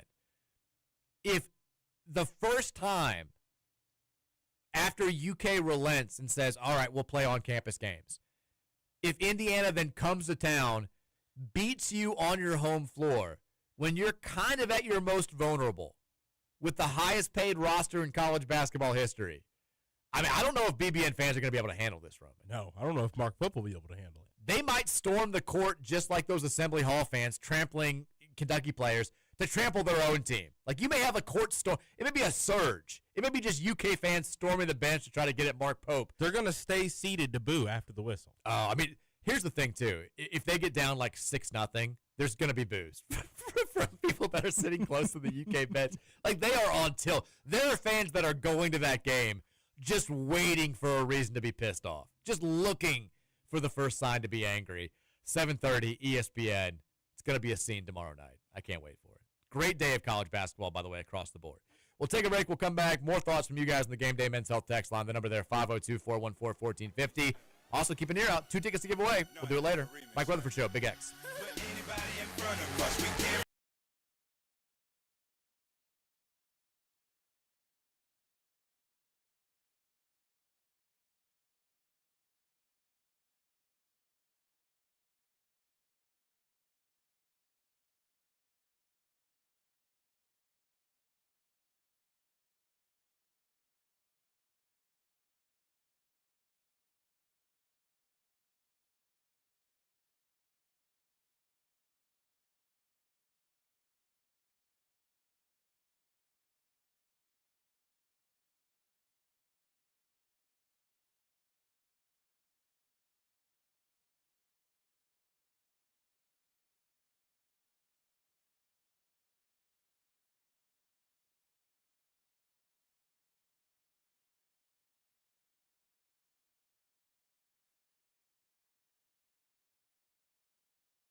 Shout out to our guy B-Sim. Giving a direct message to Penny Hardaway. It's the 4 o'clock hour of the Mike Rutherford Show presented by United Mechanical and Nexus Plus, 1450 96.1 Big X Sports Radio. Reminder, John Burke, our guy over there at United Mechanical, they are your trusted partners for commercial and industrial HVAC, electrical plumbing, and refrigeration services. Give them a call any hour, any day at 502-339-1133. You can also follow them online or visit them online at UnitedMechanicalInc.com. I want to remind you folks again, Louisville volleyball is in action in the NCAA tournament tonight, the Sweet 16. They're taking on Texas A&M. It is a nationally televised match. The Cards and the Aggies in Lincoln, Nebraska will get things underway at 7 o'clock local time. It's 8 o'clock out there in Lincoln. The Nebraska versus, I can't remember who their semifinal, who they're going to win. Their Nebraska's match will be 30 minutes after the conclusion of Louisville's matchup. And this isn't I heard Dan Meskey on the radio with Jody Demling this week for his coach's show. And Meskey was like, look, I mean, people may look at this locally and say, we're a 2 seed, they're a 3 seed, we should be the favorite. He's like, anybody nationally is probably saying A&M's the favorite in this match. They're higher ranked than we are in the top 25. I think they're like 5th in the latest AVCA top 25 poll. We're down there at 9. They are, they've got a better record than we do. They finished better in their conference standings. There's probably not a lot of people in this regional giving us a chance. He's definitely doing the whole us against the world type thing. So it's going to be a battle tonight, no question about it. If Louisville wants to take their shot at the giant that is undefeated Nebraska and their old coach on Sunday, they're going to have to earn it this evening. So start a big sports weekend off tonight with the Louisville volleyball team. 7 o'clock, ESPN2, taking on Texas A&M, looking for yet another trip to a regional final. Game Day Men's Health text line is 502-414-1450. Let's get back to your thoughts here as we continue to roll on. It's your hour, the second hour of the show. Texter says, Sharon Moore had a quicker fall from grace than Game of Thrones and takes as much accountability for his actions as Kenny Payne. It's a good text. Just fell apart. Although Sharon did, like Game of Thrones was sort of like Michigan under Harbaugh at the top of the sport. Moore took over and never really, Michigan wasn't what it was under Sharon Moore. So I don't know if you can say Game of Thrones at one point in time was like the biggest phenomenon in American pop culture. And then it just completely evaporated and was gone forever because they fudged up the last 2 seasons. 2.5 if you ask me. But it was quick. It happened very, very quickly. Texter says, I was already taking my parents to the game tomorrow, but after the PK presser, it looks like one of them will be driving and I'll be getting bleep-faced in front of my mom. Go Cards, beat Memphis State. That's well done. Love to hear it. The last time that Memphis played a home game here that I went to, it was, I guess it was about your age, Roman. 14 years ago. It was 2011. This was like prime, this was single Mike. This was like prime drinking Mike. Not a good person. Not my favorite version of Mike back in the day. We got very drunk the night before. I had gotten tickets behind the Louisville bench for this game. Obviously, I felt like I needed to go. So we went, this was back in the day where we would pretty much go to all the games, and we would go to the bars around the state. We would get drunk before the game, we'd get drunk during the game, we'd get drunk after the game. So my roommate at the time and some other buddies would go to Barrows by the bridge right next to the arena. And the game was like early afternoon, I want to say. I want to say it was like 2 o'clock. So it's not that early, but I'm still just remarkably hungover and just like sick. I can't even think about eating. I can't think about certainly drink. My friends are having all beers. All they had that sounded good to me was Mellow Yellow at Barrows. I think I drank 11 Mellow Yellows before the game. The waitress was actively referring to me as Mellow. She's like, you want another one, Mellow? I'm like, Jesus Christ, this is an all-time low moment. Like, my eyes are just, I can hardly keep them open. My head's down on the table. It was terrible. And then I heroically went out there and led us to a 95-87 victory in Russ Smith's first career start at U of L, no less. Were you talking to him? No, but I was excited that he was playing. Like, this was when Russ was like, he was kind of giving us glimpses that he could actually be a good basketball player. And against this Memphis team, Rick was like, they want to run? This is a Russ game. And Russ went out there and lit it up, and we won by 8. It felt good, but I think I went home and just, like, slept for 3 straight days. Actually, I probably did. It was a different time. It was an easier bounce back, and even then, my body was just refusing anything that I wanted it to do at that time. Texter says, I'm so over the complaining about ticket prices. It honestly feels like people think lower level seats against good competition while we're a top ranked team should be like $20 a piece. I get the views aren't great from the upper level, but those are definitely affordable if you care enough to go to the game. If the only way you'll go is if you can sit in the lower bowl and spend no money, well, I guess just wait until we play Southwest Wyoming Tech A&M next November. I mean, you can't even go to those games and not spend any money, but it is what it is. There's no other way to say it. Texas Papa J here. What's up, Papa J? Good afternoon, Mike and Roman, and Matt if you're there. He's not. He's laughing at us from home. I was kind of a rebel as a young person. St. Louis fan because all my friends were big Red Machine fans. Louisville fan because all my friends were UK fans. Mike, I'm not a person that hates, but I really, really have always despised Memphis State. Bartow, Fred Horton, early 70s Brawls, Finch, Kirk, Turner, Hardaway, etc. Could not stand any of them. This is the team that's number one on my list to always beat. Clear the roads. We will be there on Saturday. My top 5 wins against them: 1, 1980 Final Four; 2, 1986 Conference Championship game; 3, 1972 play-in NCAA game in Crumb's first year; 4, 1984 Milt's buzzer beater; 5, 2005 Conference Championship game. Wasn't it just free throws? I didn't think it was a buzzer. Was it? Did he hit? I knew he hit the big free throws against Memphis State. I don't remember the buzzer beater, but I wasn't born then, so that makes sense. Also says, and any of the early 70s fight games. As always, have a great rest of your show. Go Cards. Love ya, Papa J. Thanks, Papa J. I mean, they had fans throwing switchblades onto the court, Roman, That's ridiculous. back in the day. It's a big lot of fights between these two. Waste of a switchblade. Nuts. Dave, teacher from Jeffersonville, said, I want to go to the Memphis game. I wish the tickets weren't so much. Might have to do it anyway. $30 for upper level isn't awful. 2, it's a snow day, yay. 3, Hamnet. New movie is the movie of the freaking year.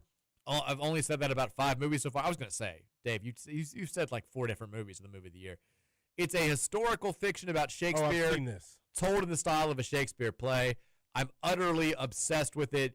You and Mary should watch it. Be prepared to cry a lot. Well, I've seen that it's a thing. It does look good. Looks really good. Historical fiction about Shakespeare told in the style of a Shakespeare play. You have my attention. I love when people try to do the contrarian thing all the time. Like, I worked with a guy a long time ago who was like, Shakespeare's overrated. I was like, you don't have to just say that like everything. Like, he basically... It's not really... How is it even possible for him to be overrated? I mean, he basically set the stage for He was the first. Every style of fiction writing that occurred after him. Like, whether it was one person or multiple, who cares? The works attached to the name Shakespeare basically created a brand new genre that didn't exist before him. Like, he sucks. Yo, sucks, Mozart. It's like, okay, man. Like, it's okay to like things, even if other people like them too. Texter says, had we not lost to Texas A&M at Rupp Arena back in 2007, we very likely would have faced Memphis in the Sweet 16 in San Antonio that year. Yeah, and that was, I mean, those were really good Memphis teams in 07 and 08. I think that, what was the final score of that Memphis A&M game in 2007? Because I remember thinking, AC Law lit us up. They've got a really good shot to go out there and beat that. Okay, so it was close. Memphis won 65-64.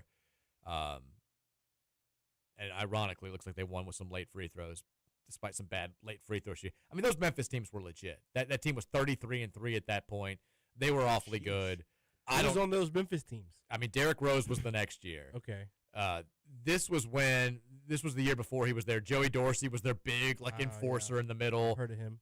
Chris Douglas Roberts was probably their best overall player. I don't know if I've heard of him. CDR, I think he had a cup of coffee in the NBA. Like, he was an All-American in college, but wasn't nearly like the pro prospect that D Rose was. Robert Dozier, Antonio Anderson. These were guys that were on the 2008 team as well. Jeremy Hunt, I think that was his last year. They had a bunch of good players, but not to the level of the 08 team, because that's when they got Rose, and they were probably the best team in college basketball that year. Would have won a national title if they had anybody who could make a free throw or guard a three-point shooter with the game on the line. John Calipari. I remember Antonio Anderson. Yeah. He was good. He was on the team the next year, too. Texas said, Chris Plummer said, well, it's Friday. I'm off work and got a drink in my hand. Attaboy. And I'm counting on you, Mike. Hit that C word for me. I mean, come on. I don't even know what you're talking about. Yeah, you do. No, I'm not saying it.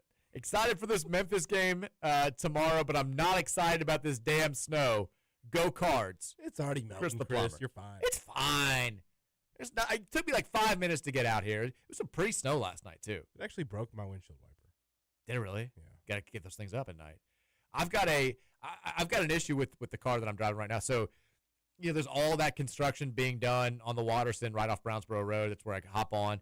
A few weeks ago, there was a car in front of me, or a truck in front of me that was like carrying a bunch of rocks, and one of them like drilled my windshield.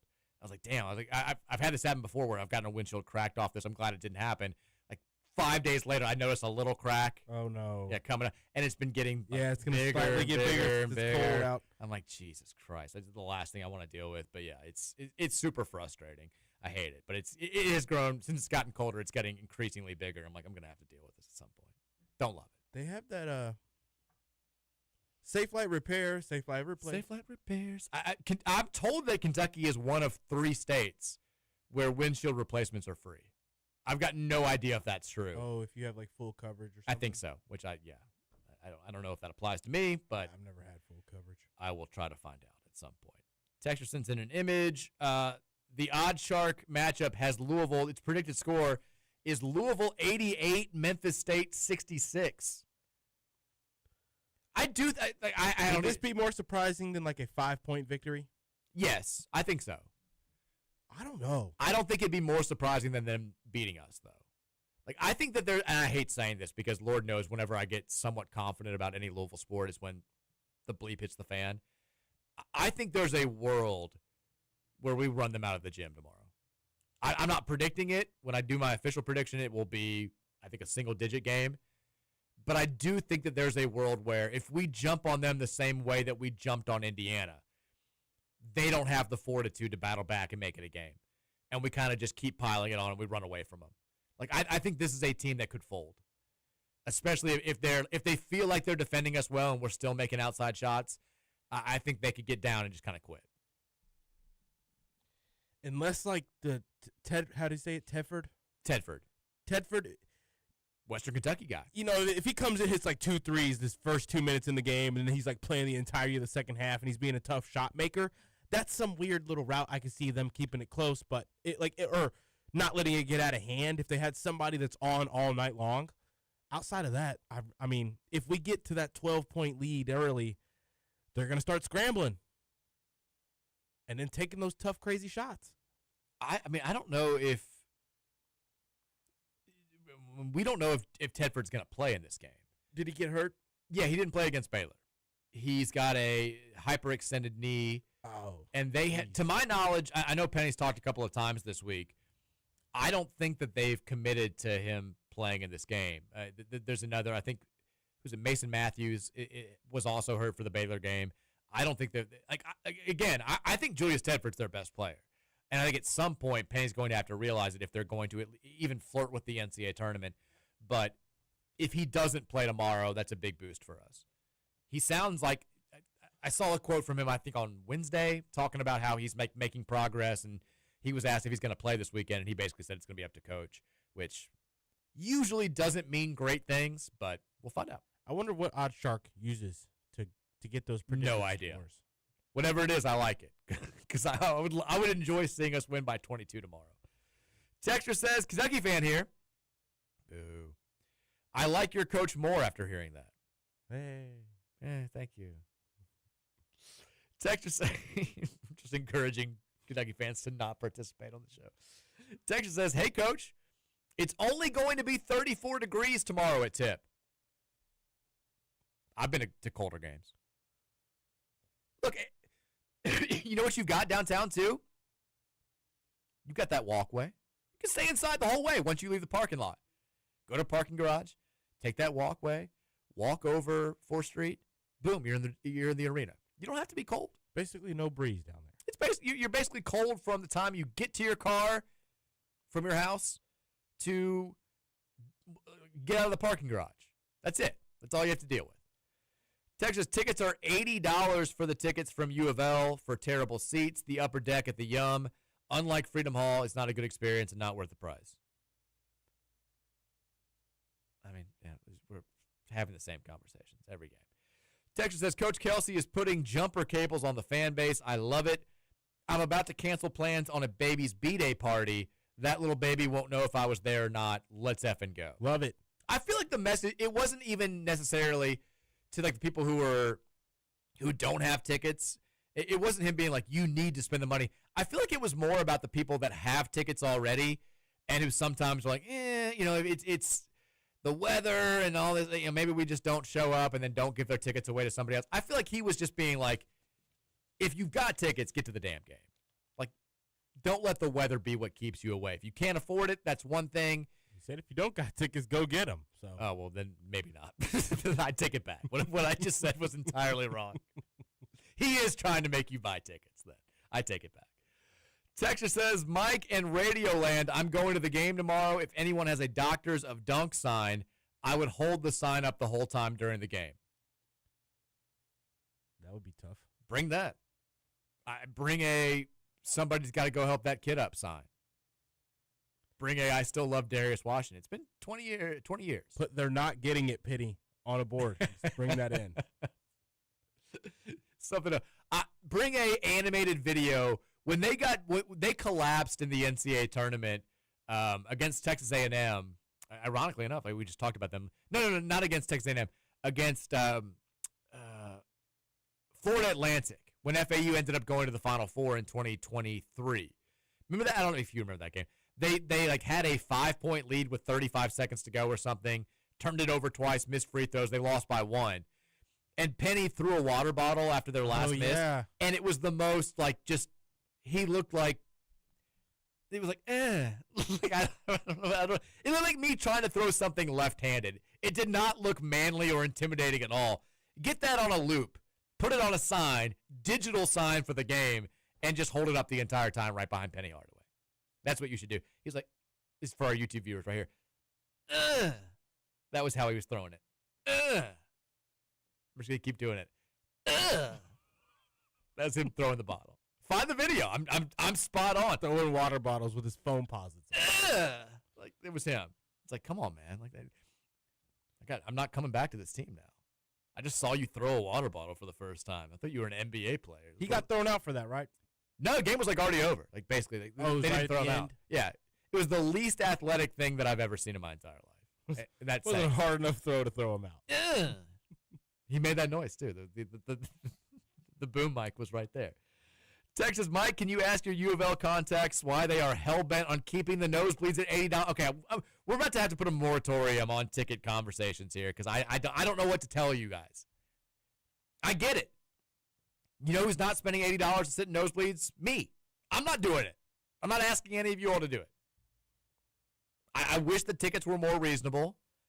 I wish that Pat didn't have to have these types of impassioned pleas to get people to show up to games. I wish that it were easier, but it's not. It's the way that it is. Texas, have you watched the new Ken Burns? No, I haven't got a chance to. Revolutionary War. I'm excited about it, though. I'm through episode 2, and it's very good as usual. It's Ken Burns. Of course it is. Man's God. I'll watch anything Ken Burns does. He makes anything interesting. It's great. I'll watch it at some point. I'm excited to watch it. I have not started it yet. We have watched. I got married to watch the Diddy show, the first episode. Yeah. Got married to watch Diddy with. I got married to watch Diddy. Mary got Diddied. She don't say that. She'd gone out to dinner with a group of girls, and one of her friends had talked about how she really enjoyed the series, and really? so she was like, yeah, she's like, I'll rewatch episode 1 with you. Although Mary had not heard of any of the people. She didn't know who Heavy D was. I was like, what's wrong with you? She's like, who's this? She's like, should I know these people? I was like, yes. Did she finish the Mormon Wives season 3? I think she bailed on Mormon Wives. Interesting. After a while. I mean, I watched like 10 minutes. And I was like, I can't do this. I can't. It's a bit insane. I've got a limit. There's certain trash TV that I will partake in. There's certain things that push me beyond my limits. That was one. I was like, I can't do They got your girls on there. Who are my girls? The Vanderpump. There's a couple. Oh, They had not a collab, but there's just some event where those people were there too. well, that whole Bravo universe is it's very incestuous. And I only watched the one. All I've ever watched is Vanderpump Rules. Well, I take it back. I watched Southern Charm. But even that, like the last couple, like they have a new season. I watched like part of the first episode. I was like, I hate all of these people, and they're not even entertaining. And, it's fine to watch a show where you hate all the people, but when they stop being entertaining, there's just nothing for me there anymore. Like, I despise every person. There's not one person that I would want to hang out with in real life. I hate all of you. You're all terrible. Yeah. You're all annoying. And none of this even feels remotely real anymore. I'm not watching.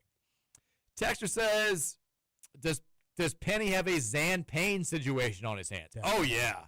Definitely. Now. But it's not that bad. No, it's not. I mean, I could have. Never mind. Jaden Hardaway would destroy Zan Payne in one-on-one. Yes, definitely. Now, it might take him to get like 45 minutes to get to 11. Zan might steal it from him a few times. He's also, I mean, he might do that. He's also like, not Jaden. That's the other kid who also was not good at basketball. Ashton Hardaway is the one who now plays for Memphis. He's bad. He's better than Zan. I mean, he's a legit scholarship player at the D1 level. He should be playing, Division I college basketball. But if his dad wasn't Penny Hardaway, he'd be playing in like the NEC or something like that. He'd be down playing low-level college basketball. And I think he'd be like a good, not great player at that level. He just doesn't belong playing for Memphis State. Zan, obviously, I mean, Zan had no business being on any D1 roster. So bad. What's Zan doing right now? Is he coaching? Golfing, maybe? I mean, He got that new TV, so he's probably gaming. If I'm Zan and my dad's getting paid buco bucks to like just half-ass the rest of his life, I'm living off that money. You kidding me?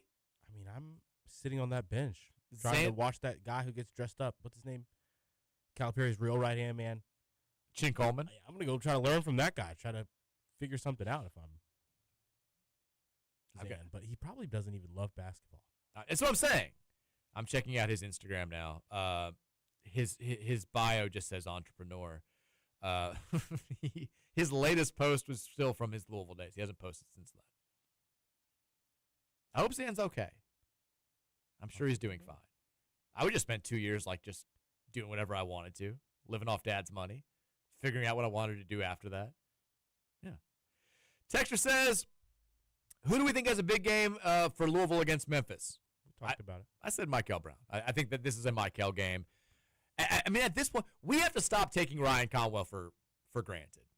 I mean, it's my expectation. Like we're saying this, like who's gonna be it could be Woolley, it could be Michael. Right. I mean, Ryan, nothing less than 19 points out of you tomorrow, boy. I mean, that's the thing. Like, he goes out there. And we need you. He scores 22, and we're like, damn, I love what we got from Adrian Woolley. It's like he scored 4 points and had 6 rebounds. Ryan Conwell, at a certain point, he's got to be like, 22 points isn't guaranteed. Like, I got to work for this. And we're just out there being like, ho-hum. Yeah, we're going to get our 20 from Ryan. We know, just count at least 3 or 4 threes. We know we've got that. He almost has to hit like 34 at this point for us to be like, yeah, damn, Ryan. Oh, yeah, Ryan had a great better game. than you. Yeah, better than usual. Like we're all like, if Ryan goes out there at a certain point in a big game and just scores like 4 points, I think we're going to realize how screwed we are. We've just assumed that he's going to drop 20 every single time he sees the floor, and that's not a guarantee for anybody. But he makes it look easy. I love Ryan Conwell. Texas Memphis State's length will be a problem for Louisville. Don't sleep on them. I don't think we're sleeping on them. There is a world where they give us a ton of problems tomorrow. No question about it. I don't think they should. I don't think they're as naturally gifted as Arkansas. I certainly don't think that they're as well coached as Arkansas. But there is talent there, and there is size there. And those are 2 things that have given us trouble so far this season. And they're not about to play through those bigs. So it's not like, you have to worry about anyone other than Frew in the front court having to handle their own defensively. I mean, yeah, they're going to have to in the boxing out, rebounding, getting around screens, getting through stuff, and being their presence. But in terms of having to guard, like Frew's not going to have one of these guys back to the basket doing shimmies on him or anything. Yeah, like that. Yeah. I mean, Bradshaw might a little bit, but he's more of I work hard to get position before I get the ball, and then I use my great touch around the rim to finish. Yeah, that's more of that than like the post moves. By the A way, lot of that is kind of helped from that guard, Mick, or what's his name? Doug, or I've already forgotten his name. The 5'11". Doug guy. McDaniel. He kind of helps Bradshaw out a lot, too. Yeah, I mean, and he sets him up. He's good. He just can be turnover. I mean, Yeah. he played in a very loose system at Kansas State last season, and now he's in a loose system at Memphis State. So he has issues. I need Lance McGarvey to say Memphis State tomorrow, by the way. Sean Moth would do it. He can't know. They can't do that. He can absolutely do. Sean Moth said to Paul Day back in the day. Lance can say Memphis State at the end of the game. Okay. Like, just work it in. Final score. Well, Lance is Louisville. listening. He's going to try that. That's what I'm saying. Final score: Louisville 85, Memphis State 22. Don't be scared, Lance. You know why? Because we're never scared here. Back after this, here on the Mike Rutherford Show, presented by United Mechanical, 1450 The Big X. So I'm outside.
Woo!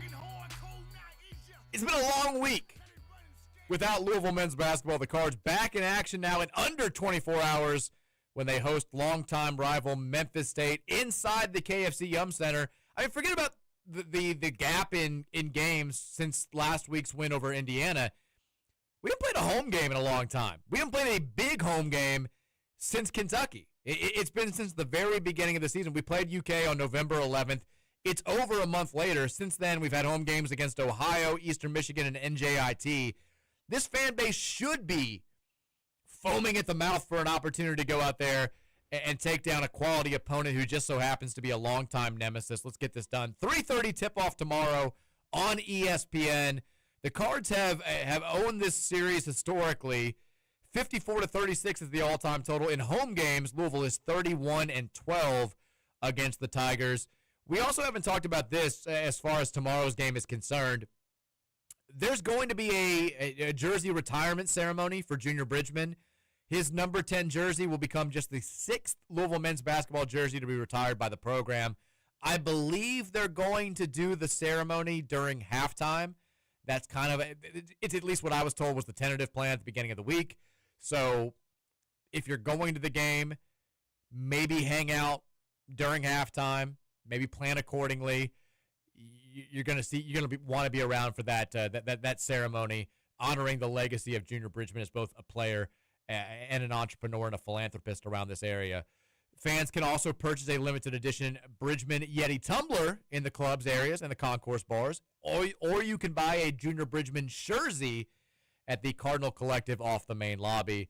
A portion of the proceeds from each item will be donated to the West End School. It's not just a celebration of Junior tomorrow. They're also honoring the 1975 team, which won the Missouri Valley Conference and lost to UCLA in the Final Four. That was a team that a lot of people, I know everyone points to 83, I feel like, as the best Louisville team to not win a national title. Some younger fans around my age will say 09, maybe 2014. There's still a lot of people that will tell you that 1975 team is the best Louisville team to not win a national championship. And it hurt a lot more back then because Louisville hadn't won a national title at all in 1975. Roman, are you familiar with the story of the 75 team?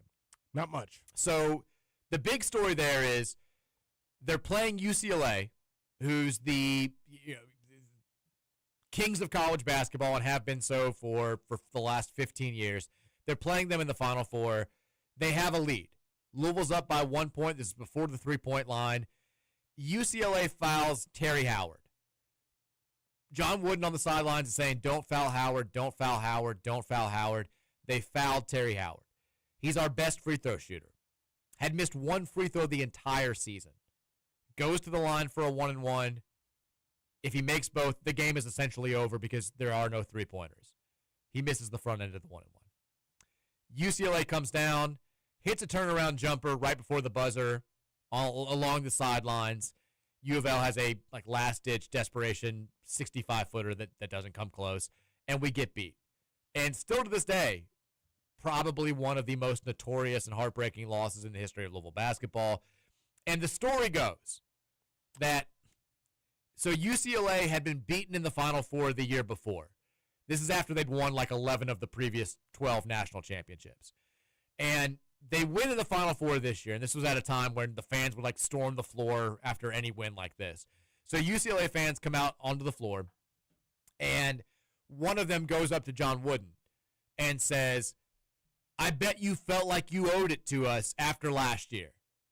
And Wooden to himself at that moment, this is according to him, he's like, that's when I knew that my career was over.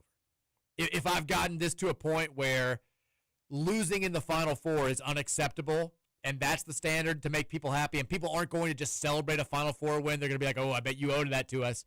I'm done. And so he goes into the locker room, tells his team, hey, tomorrow, national title game, it's going to be my last game. He goes out, tells the media, I've decided that I'm retiring. We're not playing. Tomorrow's going to be, win or lose, it's going to be my last game. They played Kentucky in the national title game. We were 2 made free throws away, Roman, from a Louisville versus Kentucky national championship game in 1975. UCLA, knowing that it's Wooden's last game, they go out there, they beat UK, they win the national championship. But a lot of Louisville fans are still like, that's the one that got away. You make a couple free throws, maybe you end John Wooden's career, and then you get an opportunity to go out there, beat your arch rival at a time when they refuse to play you to win your program's first national championship. It was the dream scenario, and it just didn't happen. It's bad. That's rough. Love Terry Howard. Great guy. Unfortunately, will always be remembered for those free throws. But 75 team will be honored during the game. Props to them. Fantastic squad. Really helped in the elevation of Louisville basketball and set the tone for the national titles that Denny Crum would win just a few years later. Game Day Men's Health text line is 502-414-1450. We didn't do a good job of getting through a lot of the text, so want to make sure that we do a better job here. So we'll go a little bit earlier than we typically do in this final hour. Back to the text line, because also next segment I want to pick some. It's a huge weekend in college basketball, Roman. I want to pick some winners for tomorrow's games. Let's pick them. If you're okay with that. Always. Texture says, Mike, people are pegging Michael. Roman, 5 seconds later, he can beat this team off the ball. Roman didn't do that intentionally. Did you? No. Okay, good. Texas PRTG here. Pistons, Cards, Wings, Lions, Battlestar Galactica. So I told you my best friend lives in Detroit, or lives right outside of Detroit, and his new next-door neighbor is Mason Appleton for the Red Wings. Apparently today, he got his mail on accident, and it was a Christmas card from Ben Chiro, who's one of the defensemen for the Red Wings. I was like, just open it. It's like, just get that return address and send him one of yours. That's what you need to do. He didn't do it. He just put it in Appleton's mailbox. But I hate that he's become like a diehard Red Wings fan because they're the Avalanche's biggest rivals. Texas, I love Isaac. He's a great shooter, but I still feel like Rain was better. I feel like Isaac takes way too many off-balance shots. I love his athleticism compared to Rain. I mean, Rain's shooting mechanics might have been more in tune with his ability, but Isaac's a better basketball player. Okay, who do you pound for pound? If it was like a shooting contest, they're both taking 100 shots at the same areas beyond the arc, who do you think wins? From the same spot, I'll go Rain. Because I feel like Rain's the type to, like, once he gets going, he's not going to miss. Now, what's funny is that, like, if you 100 shots, like, Rain's going to go 2 for 18 before he gets going. I still go Rain just because the release is too quick. He's very, very in tune with shooting. Isaac is sometimes he jumps a little bit higher than he typically does in a set shot. But the wrist motion that Isaac has on his right arm it's beautiful. So I think Isaac's shot looks better. I think Rain's a more skilled jump shooter just because of the quick release. Being a shorter guy, he's probably taking more jumpers. Yeah. Here's the thing. I mean, if you're going to criticize Isaac for taking off-balance shots and say that's why you prefer Rain. Rain was hitting the side back. Rain was taking a lot of off-balance shots last year, too. He had to get those shots. It's hard to compare them because, Isaac has the benefit of being taller. He's got, 5 inches on Rain probably? Yeah, that makes it a little bit easier to get your shot off and to have a clear vision of the basket. I think we're all going to love Rain because he was the catalyst when it came to that team. He was like the only really knockdown outside shooter on last year's team, and he made such crazy shots. Also came to this level of play for the first time ever and was the best shooting he'd ever had in his career. Yeah, for sure. Yeah. I still think pound for pound, Isaac's probably a better shooter. We just now have that expectation that he's going to make. I mean, people act like Isaac hasn't really taken off. He's shooting 43% from three this season. Rain shot 38% last year. I like if Isaac is wide open, and like the shot that he had at the end against Indiana, where we lured everybody into the paint. I think we missed a shot, got an offensive rebound. We kicked it out. He had nobody around him. He had time to set his feet and shoot. I feel like there's a 98% chance that he's making that shot whenever he gets it. Rain, I felt like it was like a 95%. Rain had to sidestep. You didn't want him to shoot it. Yeah, Rain was almost better, though, when he was like semi-challenged last year. It was weird. I think pound for pound, and we're still just like a month into Isaac's tenure here at Louisville, I think I would go Isaac. We got to remember, Isaac hit more than Rain last year playing a completely different brand of basketball. Yeah. I mean, he's a career, like, 40. He's shooting at his career total right now. He's 42.5% from three, which is outrageously He's good. a better shooter off the dribble, I think, which we haven't even gotten to see here. You know, because he comes off of those screens off the dribble, pound dribble, set his feet, and let it fly at Virginia. He didn't have to do that here at all, really. No. He's still There's trying a lot of sometimes. shots that we don't even get from Isaac because those are Ryan Conwell shots. They're Michael Brown shots. They're Adrian Woolley shots. We don't need Michael being the one to take those because those guys are usually at more of an advantage with their athleticism to get that half sliver of space. But this one's tough. I put him in an open gym, give him 100 attempts. I think it's Rain. 100 attempts in a game. I think it's Isaac. I think it's fair. I mean, I would obviously take either one on my team. Texter says, excuse me, cough right in the mic. My wife and I are in NYC next week. How do I break it to her that we have to find somewhere to watch the Tennessee game? She's a Kentucky fan. Just leave her there. I'll tell you where not to go. Go there. We need to make that a thing. Since we were in New York last year, and it's still, I just looked it up.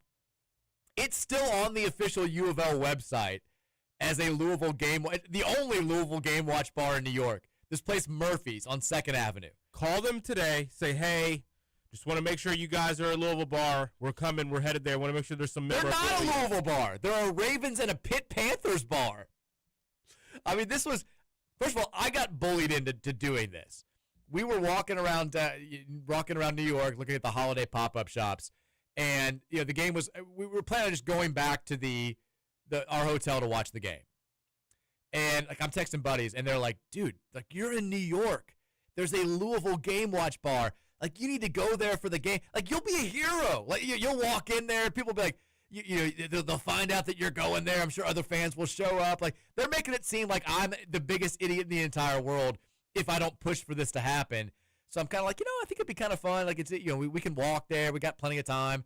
A good chance to see other parts of the city. Like we'll walk to the bar. Like we walk in there. There's no Louisville stuff anywhere. And we ask and we're like, hey, can we get the Louisville Virginia game on? They don't have the ACC network. And then we say, well, we heard that you guys were a Louisville. They had never heard any. I don't think they knew what Louisville was. There was a Ravens game on at the same time. They were a Ravens bar. There was Pitt Panthers stuff up on the walls. So we sat at a bar. I got the game on my phone and drank while we watched it on my phone, and then got a chance to go back and watch like the end of the second half back at the hotel. So yeah, Murphy's on 2nd Avenue. It's not a Louisville bar, but if you want to go there and say like this is a tradition. I'm going to watch this game on my phone at the bar while Ravens games are playing, by all means. It worked. We won that game. We looked great. It was a turning point for last year's team. But it was a humbling moment.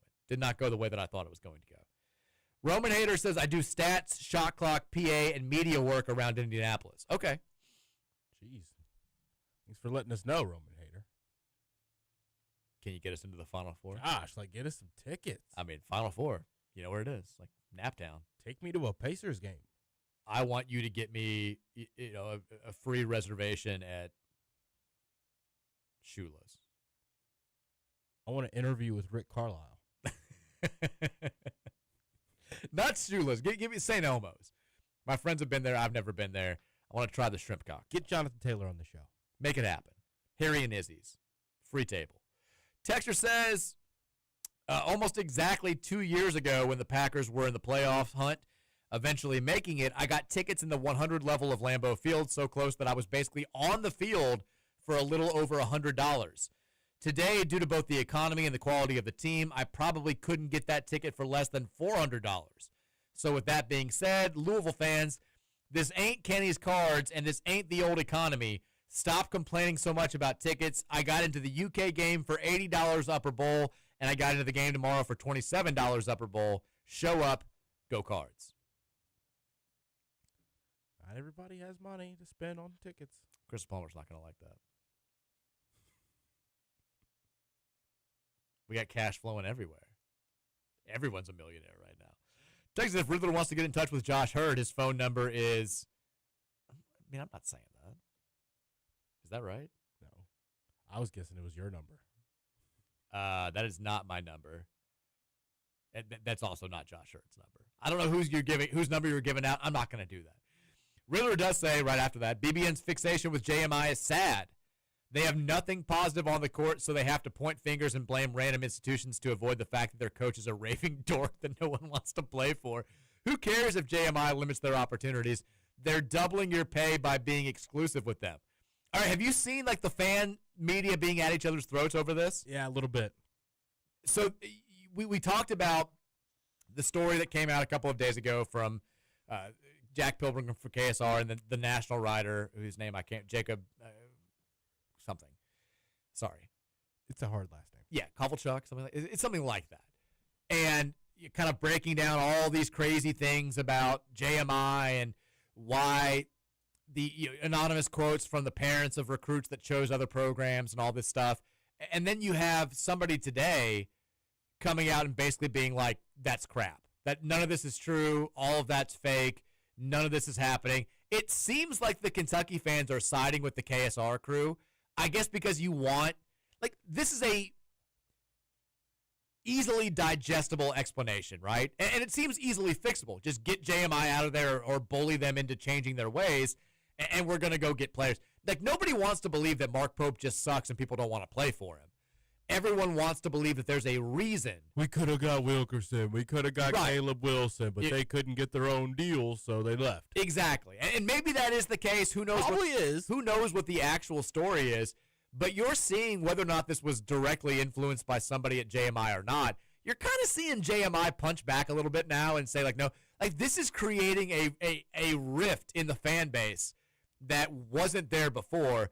Everyone wants to know who to point fingers at. Everyone wants to believe that there's a fixable explanation for this whole thing. I haven't landed a 2026 recruit yet. I'm saying. I mean, Jacob Polachek is the name. Jacob Polachek, thank you.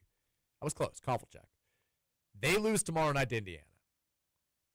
It's a full-on BBN civil war. It's crumble season. It's a civil war. It is a Rome is burning type situation, and I can't wait to sit back and watch We'll it. be in here eating crumble cookies on Monday. Give me a UK edition crumble cookie. Texture says, please explain the angry old man on the everything concealed carry commercial that airs on your station. I'm not local. What's the story? Was there a falling out that pushed John away and now he's back? Who's that angry old man and where's he gone? Was he behind that coup that pushed John away and is apparently... I have no idea what this is in reference to. Is there something You haven't heard it? No, I don't think so. You'll hear it. I don't know. I can't tell you. You feel uncomfortable answering that question. It's something to do with focus on the family, Oh, okay. which I'm all supportive that everyone should be focused on their family whenever they can be and prioritize being, kind and whatnot to family members, but Don't shoot him. Yeah, I mean, I agree with that. I'm on board. I haven't heard the commercial. Texas, my buddy. This is Drinks Guy. My buddy used to live in Memphis, and he once encountered a man who claimed he almost stabbed Denny Crum outside of a game. That's Memphis State fans. Jesus. I mean, that's a little much. I mean, it's not a little much. It's a lot much. that guy's telling that story this week. I don't think that that's something to brag about. Hey, man, I almost committed murder. That's how they are. In I easily could be in jail right now, but then I didn't. Cool story. Great holiday conversation. Tell it around the dinner table. Dave, teacher from Jefferson, said, all right, bet, I got a ticket. Let's get drunk. Let's get loud. Let's make a difference. We need a Roman and Mike appearance at the game to really get things going. Cards by 17. Memphis State sucks. Boom. Also watch Hamden. Unfortunately, so like my wife has her extended family Christmas in Springfield tomorrow. I can't go because not only do I have Louisville, Memphis State stuff, I've got to cover. It's a huge day for college basketball. I've got to cover. Yeah, you're writing all day. Yeah, national college basketball for SB Nation. So unfortunately, I can't make it to the game or be with my family. But it's like a quick day trip. They're not like spend the night or anything. But I hate that I have to miss it. But yeah, it's terrible timing. I'll be at St. Xavier doing some PA announcing for the That guard. So my buddy's main kid. event for the what's it called? Made basketball. My buddy's kid, Ben Anderson. If you get a chance to, if he gets out there and hits a three, go nuts. Yeah, it's Spire Academy versus St. Xavier. Spire Academy's got some dudes. Christ School versus Edge School. It's Christ versus Ed. Edge. Oh. Iowa United versus Tennessee Collegiate Academy. Spire and St. X seem to be the heavy hitters. Who did La Lumiere? I know. I've heard of them. Well, yeah, that's where our commit's playing. Kid from Fairdale. Yeah. So there's a couple teams playing. We got somebody from Spire Academy recently. Now, I think we have a women's basketball commit who currently plays for Spire, but I think we had somebody from Spire recently as well. Can I? That's what it was. That's exactly who it was. Yeah. Thank you. Texture says, the Brom to Michigan talk worries me. Jeff's not going to Michigan. Okay. So the scuttlebutt was that he turned down Penn State because he didn't like how they were handling the search. If Michigan makes him an early priority and throws him money, you can't blame him for considering. He's not going to go to Michigan. We'll never say never, but I will say like 98% certainty. Not going. Texas, you get one windshield replacement for free per year in Kentucky. It's a great deal. Through SafeLight or just SafeLight repairs, SafeLight. Who says the state is behind the times? We have free windshield repair. you just like go down to the government windshield repair cabinet office? I don't know, but I need to find out. I got to get that fixed. If I just show up at like any sort of windshield place and just say, hey, I want my free windshield. We all paying taxes so people can get a potentially free windshield? Here's the thing. There's no way that I'm going to get away with this. Like anything with cars, I get taken. Like, and I know it. And there's nothing that I can do because I can't argue my way out. I don't know anything about these cars. I'll go with you, Mike. I need you need to be like my dad in this situation because like they're gonna be like, oh yeah, there is a thing, but you actually have like it's bigger than 8 inches. So well, God, there's another one you can just clip. You can the free windshield doesn't apply. It's gonna be $6,000, and then I'm like, I guess okay, doesn't seem right, but whatever. There's no way that I can successfully get my free windshield. I'm actually kind of not like great with that kind of stuff either. When it comes to like not just cars, but just like when you're dealing with the customer service aspect of something like that, I just give up. Well, I'll just keep it cracked. I just hate when they want to when I want to get my oil changed and they're trying to like sell me 17 different things. I just want to like slowly roll up the window. Would you like to get your back window light replaced here? It's extra $40. That's all. I want to just like put like earmuffs on and just say like just the oil change on repeat and just not hear what they're saying. Because they could do something and like the backseat of my car could be on fire and they're like, it's fixed. And I'll be like, oh, all right. Looks like you got it. Thanks. Appreciate it. It's just not good. I just don't know anything. The worst part is my dad and my brothers are both such car guys. And I just never cared about cars. Like they all like love different types of cars and talking about cars and motorsports. And I always have just been like, if it gets me from point A to point B, that's all that I care about. It doesn't have to be a nice car. I don't need to know how it works. Like just work. But when I find myself in situations like this, that's when I wish I'd been a car guy because I've got no idea what to say. Texture says it's called comprehensive coverage and it gives you one free window replacement per year. Nothing is actually free though. That's what I'm saying. Yeah, you're paying $1,000. I'm gonna end up paying like $600 for my free windshield replacement. Also says, what players can we poach from Michigan football? Bryce Underwood. Get him to come here and play quarterback. Do we even want Bryce Underwood? This is why I like hate what Jeff Brom's done to me. Like, because I'm led to believe if you give Jeff Brom Bryce Underwood, he'll make him a Heisman candidate. Mm-hmm. It's probably not the case. Maybe not. I mean, the kid's extremely athletic. He has a very, very elite ability to evade tacklers when running the ball. And in the short passing game, he can throw dots. He can throw bullets. He was not accurate down the field to the point where he stopped taking chances down the field. He was super young, too. Isn't that what? Didn't he reclassify? Wasn't he one of those? Like he's not even. Like he probably shouldn't have yet. He should have been high school senior last year. By the way, speaking of high schools and quarterbacks, did you see that Nick Petrino is going to be the head coach of Missouri State as they play in the Xbox Bowl game next week? Their old head coach Ryan Beard, who was an assistant here, he actually married Bobby Petrino's daughter Katie, and Ryan he's awesome. He was on the show a couple of times back in the day. I've kept in touch with him since he left Louisville. Very, very nice. He's a rising star. He took the head coaching job at Coastal Carolina. Wait, so he took a job, and that job is in a bowl game spot, so he's now getting to coach a bowl game? No. He's going to Coastal. He's leaving Missouri State. Oh. Missouri State's playing in the Xbox Bowl. Nick Petrino is taking over as the head coach, which means that we now have 3 active FBS head coaches who all played quarterback at Trinity. I can't imagine there's another high school in America that can claim that says, like, we have 3 D1 head coaches. We have 3 FBS head coaches. As someone who's a backup freshman quarterback Head coaches, probably not. You're actually probably right. I'm saying head coach, probably not. Yeah, I'd agree. Brad Safko, if you're listening, step it up, Davison man. on that. Gee, I'm just trying to find other quarterbacks from over the years. Definitely not quarterback, right? I mean, there's probably some other head coaches just at other positions from all one school. Maybe. It's kind of wild, though. Not that Nick Petrino, I think, will be the full-time head coach, but kind of crazy.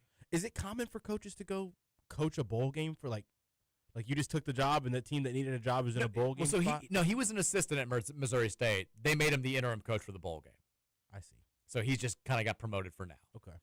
But I think that has happened before. It's not. It's super, super rare. So that I don't think that would happen. Bowl in this day teams and aren't age. firing coaches. Yeah, exactly. Well, some of them these days are. We got to go to break. When we come back, final segment of the show. We'll run through the text line as quickly as we can. We'll make some picks, not just for Louisville, but for the big weekend in college basketball ahead, and then we'll call it a day. It's the Mike Rutherford Show, presented by United Mechanical, 1450 and 96.1 The Big X.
Practice. Let's go.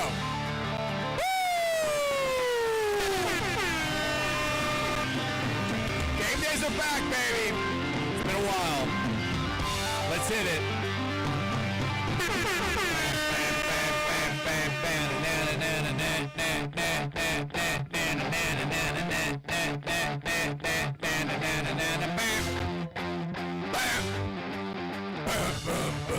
One more time, sorry.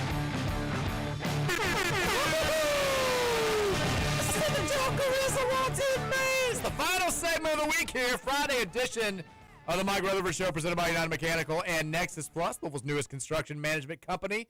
Getting you ready for tip-off between Louisville and Memphis State, the resumption of a lengthy rivalry that Louisville, more times than not over the years, has owned. The Cards 54-36 all time in games against the Tigers, 31-12 in games at home. They'll look to add to both of those totals tomorrow afternoon. 3:30 is the tip-off time. ESPN will have the television coverage as Louisville in action for the first time in a week, and the start of a huge 4-day span for the Cards, who will host Memphis State tomorrow and then take on Tennessee on the road Tuesday night in Knoxville. 2 wins there. You're feeling pretty good about yourself going into Christmas. 1-1, you're feeling okay. You lose both, you're not feeling so great. Let's get it done. Let's make that not a possibility. Let's take care of business tomorrow against the hated Tigers and renew this rivalry the way that it's supposed to be renewed. Before we get back to the text line, I want to remind you guys, if you've been hurt in an accident or on the job, the Collier Law Firm is the place to go. Tony Collier, my man grew up in Fern Creek. He's got family in Portland, got family in Shawnee, got family in Shively, got family all over the city. They are deeply rooted in Louisville. They know this community. They love their Cardinal athletics, and more importantly for you, they are damn good at what they do. Call the Collier Law Firm today, 502-736-8141. You can also visit them online at collierlawfirm.com. That's COLYER lawfirm.com. If you're hurt in an accident or hurt on the job, call your law firm. Roman, do you have something you want to say? I just found Okay. a dad jokes book I like it. here in the studio when I was putting away my list of our songs. I have our songs in order every day just so I get the order right and don't mess anything up on game day. And in this drawer here, I just found this dad jokes book. I'm assuming this is now what Scoots uses after running out of jokes. Read me one. All right, we're in this. I opened it up, and I opened up straight to sports and leisure. Okay, perfect. First page, I open it up to. What type of music should you listen to when fishing? Hold on. What type of music should you listen to while fishing? I mean, I want to say like yacht rock, but it's not funny.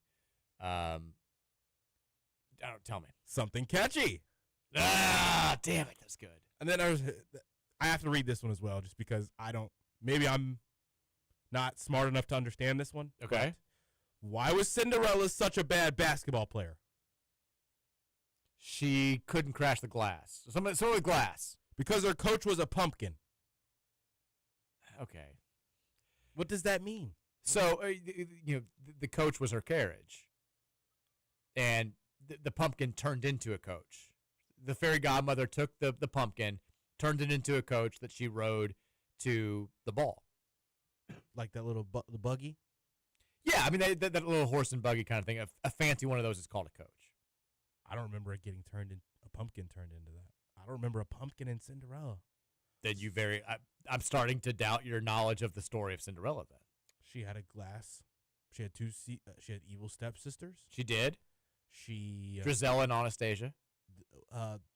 Wasn't the dude she liked supposed to be with one of them? Or they wanted the stepsisters? Everybody wanted to be with Prince Charming. Yeah, and there was a royal ball. There was. He slipped that glass slipper on her foot. And That's not what happened. It was all up from there. You very clearly have a tenuous grasp on the story of Cinderella. At best. Tenuous at best. He held a ball. He was thrown against his will, Roman, to find a potential bride. He wasn't excited about it. He was like, I don't like this. I don't want to do it. Cinderella shows up. She's looking smoking. She's got this incredible dress. She's got the tiara. She's got the glass slippers on. They dance all night. And then it's midnight, and she knows at midnight her coach turns back into a pumpkin.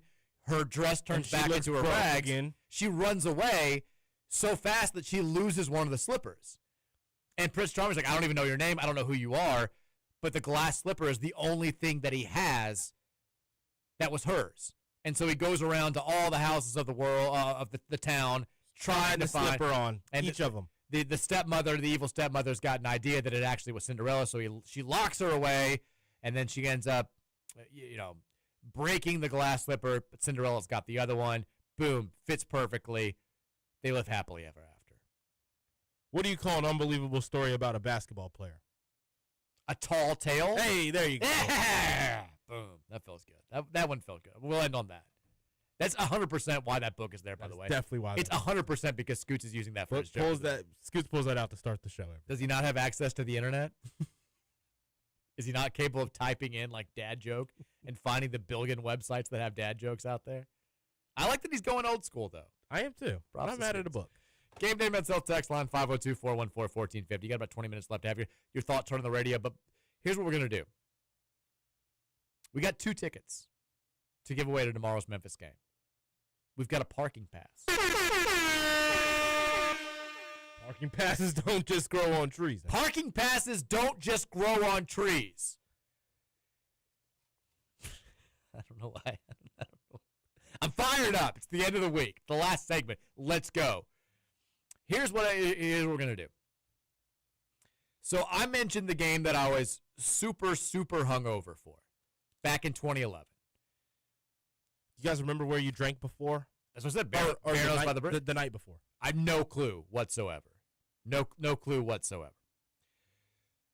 Louisville won that game handily, ran away from him, scored 95 points in that game.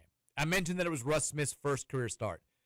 The first person who correctly texted in the answer to this question at 502-414-1450, you're going to get 2 free tickets to tomorrow's game and a parking pass. How many points did Russ Smith score in that game? 2011.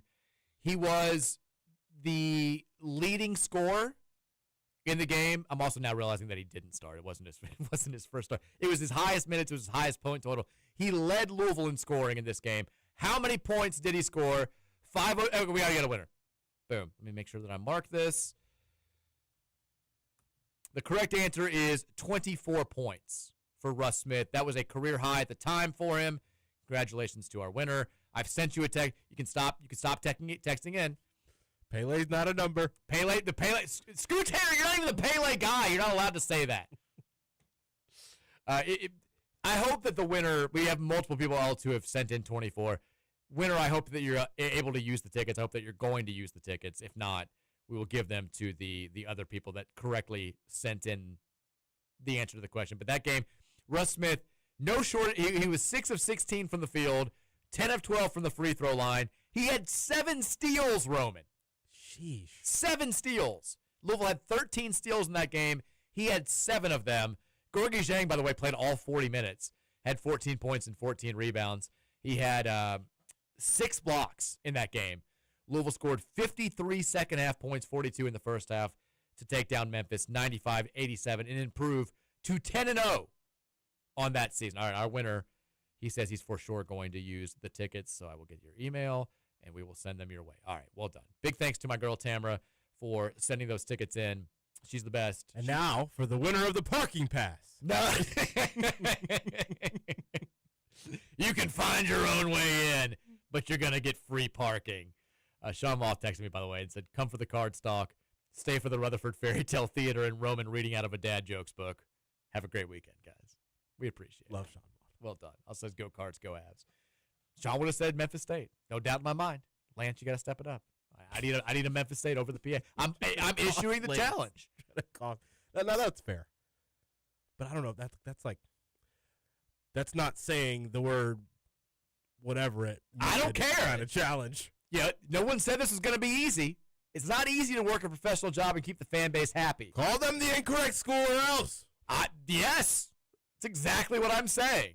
That or else. I'm just saying do it.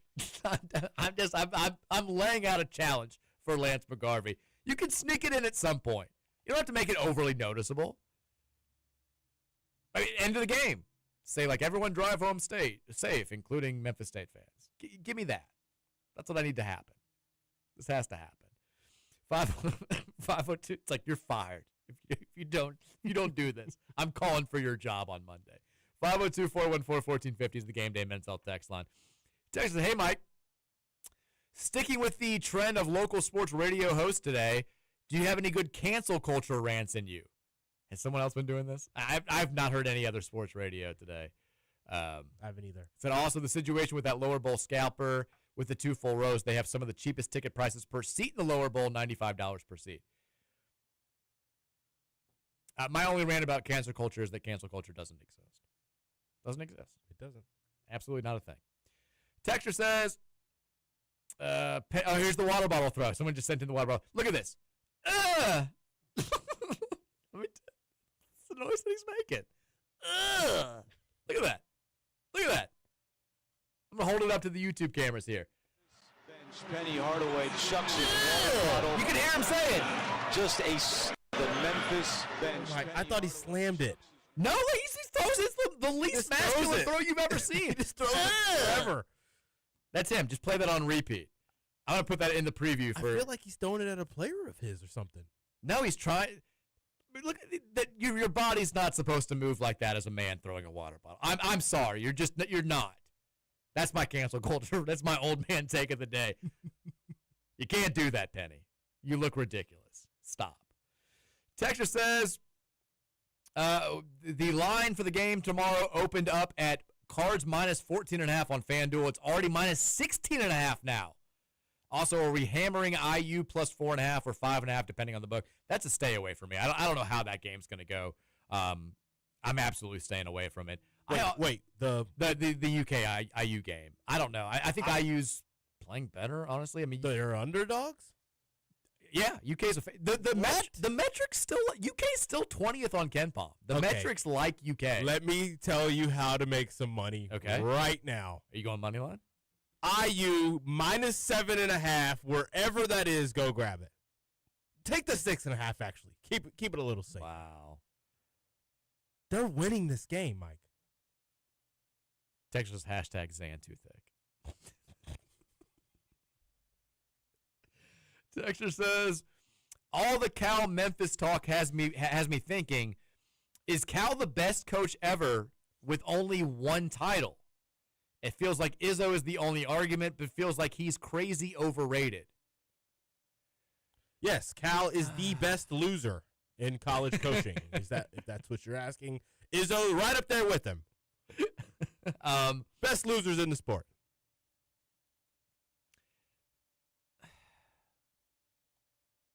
I'm trying. So, who would be better? And don't do the whole with one title. Technically, Pitino only has one. He's got two. The only name that came to my mind is Larry Brown, because he's the only coach to have the NCAA championship and the NBA championship, and he only had one of them. He would be in that conversation for sure. I mean, I can't think of another one off the top of my head. I would have to look this up, but Larry Brown and Cal to me are the two best that just have one title. Oh, yeah. Do you have another name? No, Jay Wright won too. Jay Wright did win too. Texas, Michael's dad would tell Conwell that it's just an okay game if he scores 34. He's got to hit 43 for it to be special. Let's not talk about Michael's dad now. It's not. He might be listening. Texas says, when and why did Memphis remove the state? It's been a long time now at this point. I was like a little kid. When did Memphis? It was like the CUSA days. Remove the state from school. 06. Is it only been that long? No. July 1st, 1994 was when Memphis State officially dropped the state from its name. They wanted to reflect their growth beyond state-focused training to have a broader university scope, even though the school had been known as Memphis State since 1957. It's still Memphis State. That's the thing. Don't worry about it. They're Memphis State. State's coming to town tomorrow. Texas says, I totally know the answer, but for the people who don't know, can you explain why we call them Memphis State? Because it makes them mad. That's it. Texas, I hope we're wearing the junior era uniforms, the GOAT U of L basketball uniform, and it's not even close. Don't do that. Come on. It's a good show. It's a good text. And told that. They haven't said anything about the uniforms that they're wearing. I don't know if it's going to be a specialty uniform. It would be cool if they did. I think that would be a lot of fun. Texas, hello, fellas. Rain's better because he's an Australian. Thanks for hearing me out. I kind of like that text. AI says Larry Brown's correct, Mike. The AI says he's the best coach with only one national title. They're going Larry Brown, Nolan Richardson, Tubby Smith, Jim Herrick. I don't know if I've heard. I shared an elevator with Jim Herrick at the 2012 Final Four. He was going on a blind date. It's a true fact. At the Final Four? It's an absolute fact, yeah. Steve Fisher, Gary Williams, Jim Boheim, spelt Boheim, and Rick Pitino. Pitino's got to. But that's doesn't count. Not. Got to. Yeah. It's Cal or Larry Brown. Nolan Richardson had a great run at Arkansas. He didn't have the same longevity that Cal or I think Larry Brown didn't have the same longevity either, but that's because he went to the NBA and was so good. Cal didn't even make the list. Interesting. They don't recognize that 2012 title. Didn't count. Texter says, how about them Canes? Miami won. Okay. Texter says, the phone number. Oh, it's a popular song from the 80s. Come on. I didn't actually read the number because I didn't want to. He said it's 867-5309. Roman, are you familiar with that song? Kiss Me Through the Phone? No. That great song. Jenny, I've got your number. I need to make you mine. Jenny, don't change That's your from a number. show or something. 867-5309. Yeah, I've heard that. Yeah. Couldn't tell you where. But Kiss me through the phone. yeah, there's some twos in that one. 672. That's Tommy Two-Tone. Tommy Two-Tone. Okay. Chris Plummer said gas is pushing $2 a gallon and inflation's at 3% in 11 months under Trump. Spare me the economy is bad. Fake argument. And try again. We're all millionaires. Everyone's doing fine. Eggs are like 3 cents now.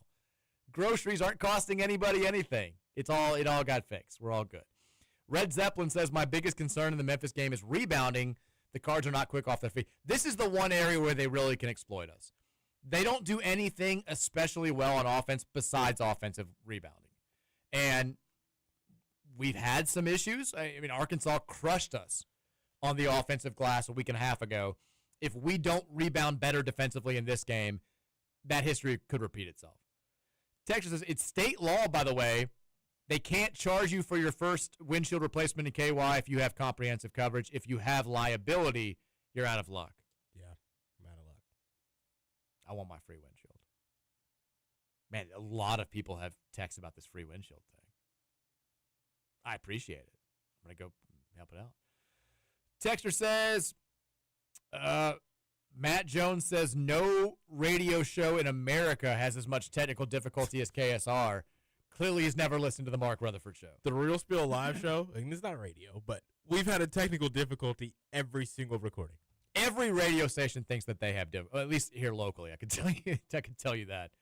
But yeah, I think Izzo's the best with only one title. Scoots Hater says Tony Bennett, Jim Boeheim, Al McGuire. I don't think any of these coaches are better than Tony Bennett's a quitter. He is a quitter. He didn't even want to do it anymore. I didn't want to say better. He knew he coach. couldn't win. They don't have the same type of track record that Cal or Larry Brown do. Texas says PRTG here. We're going to have to take this. We have to be the last text. We need to pick some games.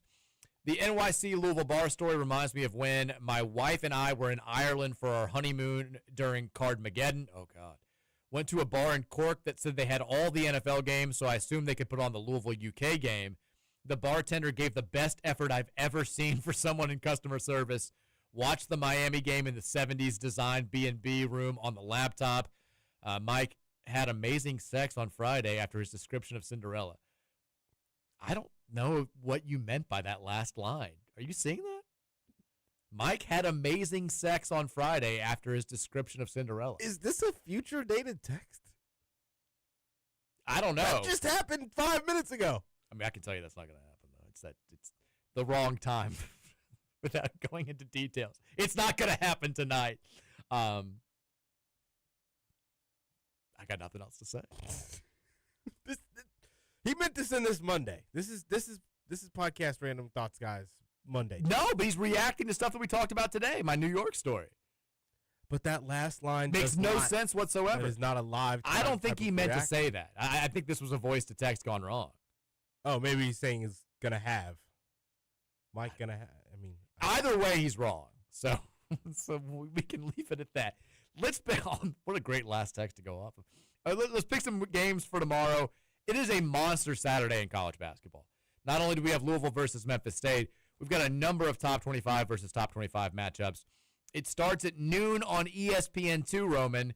We got Arkansas against Texas Tech in Dallas. This is a rematch from the Sweet 16 last year when Arkansas actually had a big lead and fell apart in the closing minutes. Texas Tech made a huge comeback, got the game to overtime, and then won, and then narrowly lost to Florida. They blew their own big lead against the eventual national champions. Texas Tech is a 1.5-point favorite. They should have a little bit of a home crowd advantage in Dallas. Roman, who you got? I don't like Texas Tech this year, Mike. I liked them a lot at the beginning of the season. I'm kind of with you now. They got blasted by a Purdue team that's weak. You didn't get you lost to an Illinois team. Okay, that's a good Illinois team. You did look good against LSU. I think Arkansas beats them. Actually, let me take that back. I think Arkansas is better, but they find a way to win tonight, and then they go on and lose to Duke in 2 days. But this is going to be a back-and-forth close game. I don't know if it kind of depends on how the guards look outside of Toppin to me for what are they? Texas Tech. The Red Raiders. Red Raiders, that's right. Sorry. If they get good guard play, I think they can keep it close. I think they should win this game at home with their home crowd. But ultimately, outside of JT Toppin, this team is not impressive to me.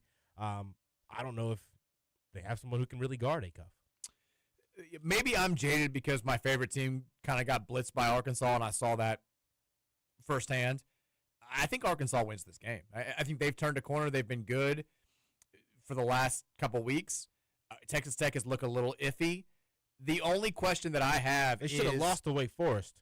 I mean, Texas Tech, my only question is Arkansas, they tried to double Cam Boozer in the game against Duke with Pringle and Brazil, and Boozer had like 75 points and 95 rebounds.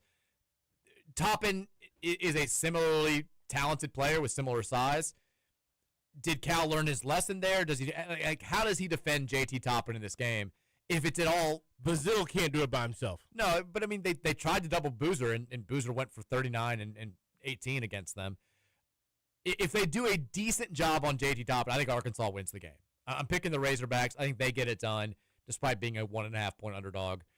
At 4 o'clock on Peacock, Big Ten Conference game, Nebraska 10-0. They're 1 win away from the best start in program history. They're on the road taking on number 13 Illinois. It's easily the best team that they've played.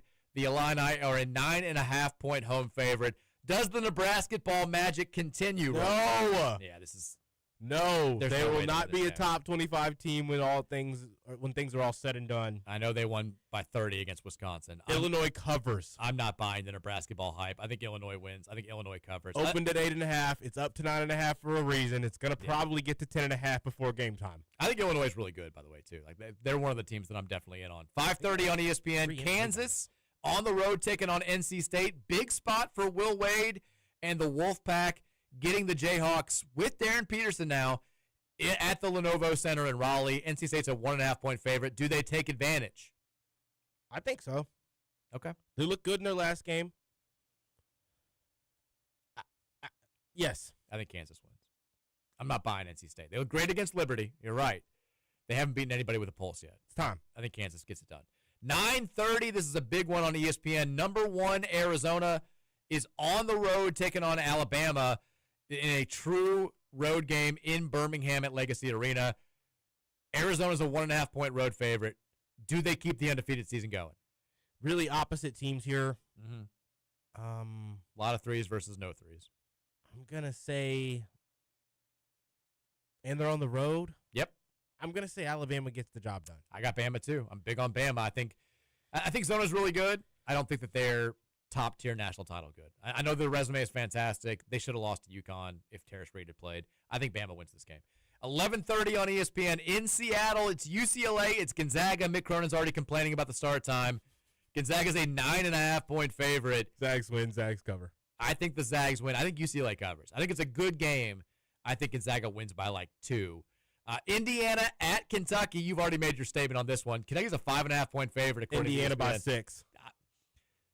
I keep picking Kentucky, and they keep winning. So here's what I'm going to say. I'm going to say Kentucky win. I'm going to say Indiana wins. Kentucky, they can't cover. They're not winning this. Kentucky game. wins. Season's over. Kentucky wins. I just say it. All right. Louisville, Memphis State, 3:30 on ESPN. Cards 15.5 point favorites. Roman, give me a final score here. I think I'm gonna up the 0.1 from earlier. My Brian with Roman prediction. I'm gonna go 86-80. We have very similar podcast. Danny said 89-80. You say 86-80. I'm saying 88-80. I don't know why we all have the same score. Michael Brown, superstar performance. The Cards get it done. On a team that hasn't broke 80 yet. Well, one. They did it once. They did it against New Orleans. We play fast-paced, though. Michael Brown, big-time game. We're celebrating, and we're getting ready for Tennessee on Monday's show. I'm going to go Sananda Fru. Huge time game. Breakout game. Looks like a star in this one. I love that. I hope you're right. Let's get it done. Everyone have a fantastic weekend. Roman Kelly and the Ticket Punchers are up next. I'll talk to you guys tomorrow or Monday at 2:30. Go Cards, baby. Go Cards. Industrial HVAC, electrical, plumbing, and refrigeration.